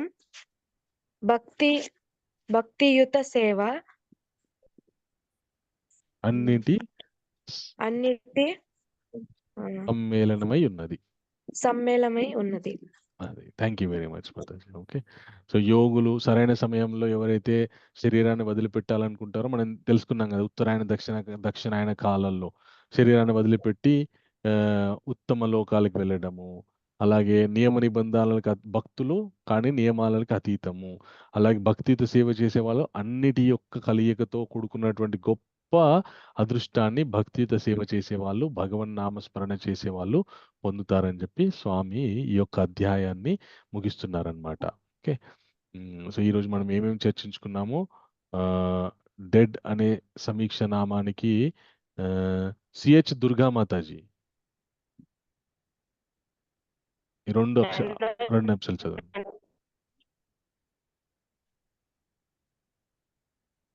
చదవనా ప్రభుజీ? ఈ రెండు. హరే సందేహాలు, జనుని ప్రశ్నలు, మరణాన్ని ఎలా ఎంచుకోవాలి? ఎగ్జామ్, పరీక్ష, మరణ సమయంలో కృష్ణుని గుర్తించుకోవాలి. జీవితం ప్రిపరేషన్, మరణం పరీక్ష, గుర్తించుకోవడం యొక్క అభ్యాసం. హరే కృష్ణ ప్రభుజీ. Thank you Mataji. తర్వాత ఇంకెవరు నీవే జీ రోహిణి మాతాజీ. హరే కృష్ణ ప్రభుజీ. హరే కృష్ణ మాతాజీ. ఏ తర్వాత రెండు అటైన్ అక్షరం. సుప్రీం భగవంతుని పొందటం. ఉమ్. ఆధ్యాత్మిక ప్రపంచం, భౌతిక ప్రపంచం. డివోషన్ భక్తి. యోగులు మరియు భక్తులను శరీరాన్ని వదిలేయడం. హరే సో ఈ కృష్ణ విషయాలు Hare Krishna. Thank you very much మాత. ఈ విషయాలన్నీ మనం తెలుసుకున్నాం. ఈ రోజు అద్భుతమైన శ్లోకాన్ని నేర్చుకోవడానికి ప్రయత్నం చేద్దాం. ఓకే. అనన్యచేతాః సతతం యో మాం స్మరతి నిత్యసః. అనన్యచేత సతతం అనన్యచేతాః సతతం యో మాం స్మరతి నిత్యసః తస్యాహం సులభః పార్థ నిత్యయుక్తస్య యోగినః. అనన్యచేతాః సతతం యో మాం స్మరతి నిత్యసః తస్యాహం సులభః పార్థ నిత్యయుక్తస్య యోగినః. ఓ పార్థ, అనన్య చిత్తంతో నన్ను స్మరించువానికి అతని నిరంతర భక్తియుత సేవ కారణమున నేను సులభముగా లభ్యుడనై ఉన్నాను. అంటే అనన్యమైనటువంటి భక్తి భగవన్నామ స్మరణ ద్వారా, స్మరతి అంటే స్మరణ జపం ద్వారా ఎవరైతే సాధన చేస్తున్నారో వాళ్ళకి ప్రతినిత్యం కూడా భగవంతుడు సులభంగా లభ్యమై ఉన్నారనమాట. అయితే మాతాజీ, ఈరోజు అధ్యాయానికి సంబంధించినటువంటి పోల్ క్వశ్చన్స్ ఉన్నాయా భువన మాతాజీ? హరే కృష్ణ ప్రభుజీ. దండవత్ ప్రణామం ఉన్నాయి ప్రభుజీ. ఎస్ మాతాజీ, పెట్టండి. ఈరోజు మనము ఏం నేర్చుకున్నామో ఒక్కసారి పరిశీలన చేసుకుందాము. మనకి భువన మాతాజీ గారు పోల్ పెడుతున్నారు. Thank you Mataji. అందరికి స్క్రీన్ మీద కనిపిస్తుంది అనుకుంటా. ఒకవేళ కనిపించకపోతే నేను ప్రశ్న చదివి వినిపిస్తాను. మీరు ఆప్షన్ ని చాట్ బాక్స్ లో పెట్టండి. ఓకే. భక్తి సేవలో నిమగ్నమయ్యే వారి గురించి దేవాది దేవుడు ఏమి చెబుతున్నాడు? అది ప్రశ్న.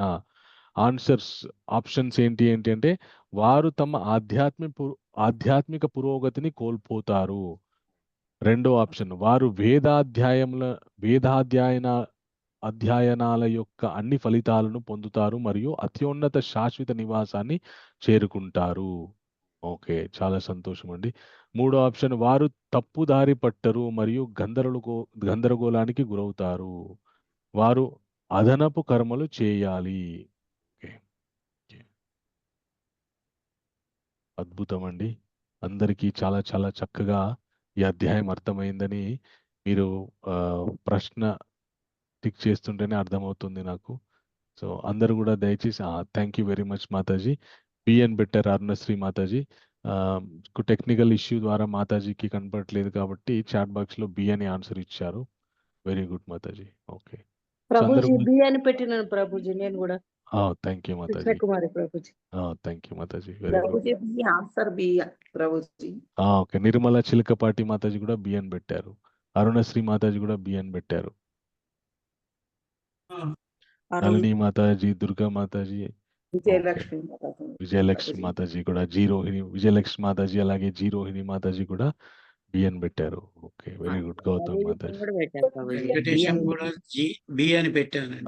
వెంకటేశం ప్రభు, వెరీ గుడ్ ప్రభు. యశోద రాలేదా ప్రభుజీ? యశోద మీరు ఇక్కడ పెట్టారా?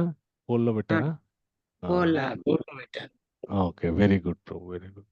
ఓకే, సో ఇంకా ఓకే 49 మంది పోల్ తీసుకున్నారు, మిగతా వాళ్ళు తీసుకోలేదు. ఓకే, శ్రీదేవి మాతాజీ, అంగరా మాతాజీ బి.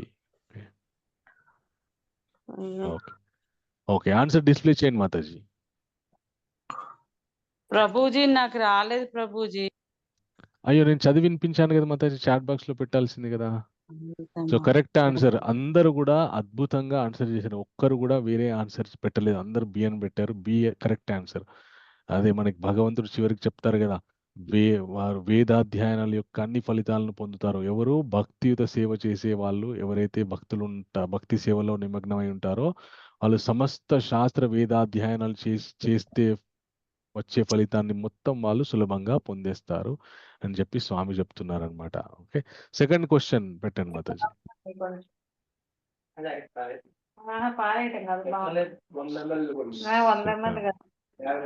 సర్వోన్నత ఓకే. సర్వోన్నత వ్యక్తిత్వం గల భగవంతుడు ప్రతిదానికి సంబంధించి తనను తాను ఎలా వర్ణించుకుంటాడు? అన్నింటికీ భిన్నంగా, ప్రతి దానిలోనూ సర్వవ్యాప్తి ఉనికిగా, దూరపు పరిశీలకుడిగా, వ్యక్తిత్వం లేని శక్తిగా. Okay.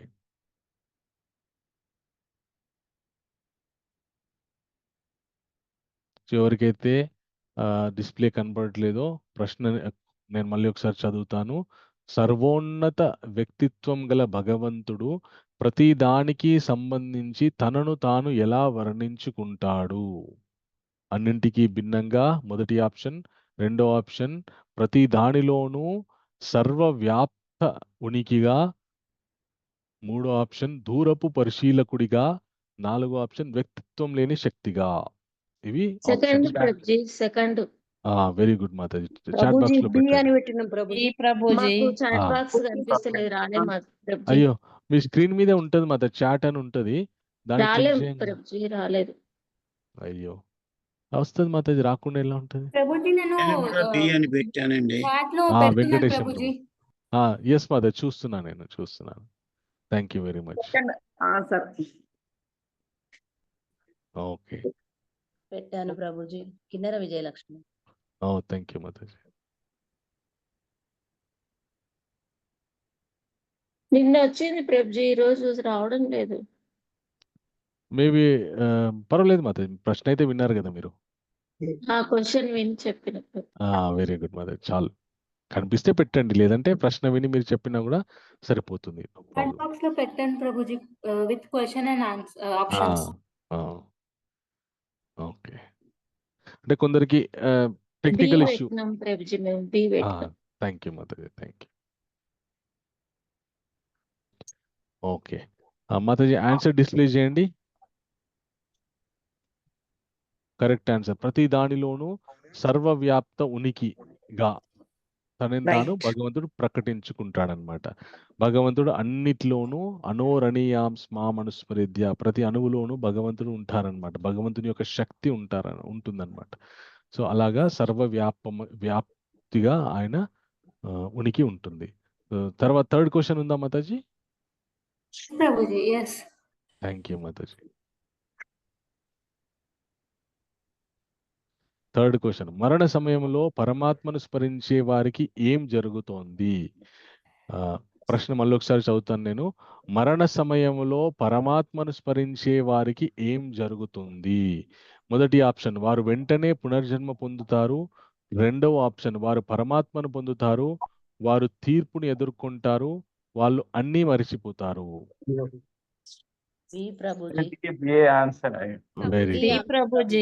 Very good, very good. B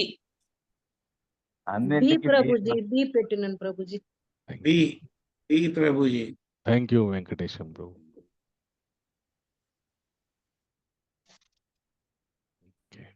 okay, ఈ ఆన్సర్, ఈ విషయం అందరికీ అర్థమైనట్టు అనిపిస్తుంది నాకు. చాలా మంది పోల్ తీసుకుంటున్నారు, చాలా సంతోషం.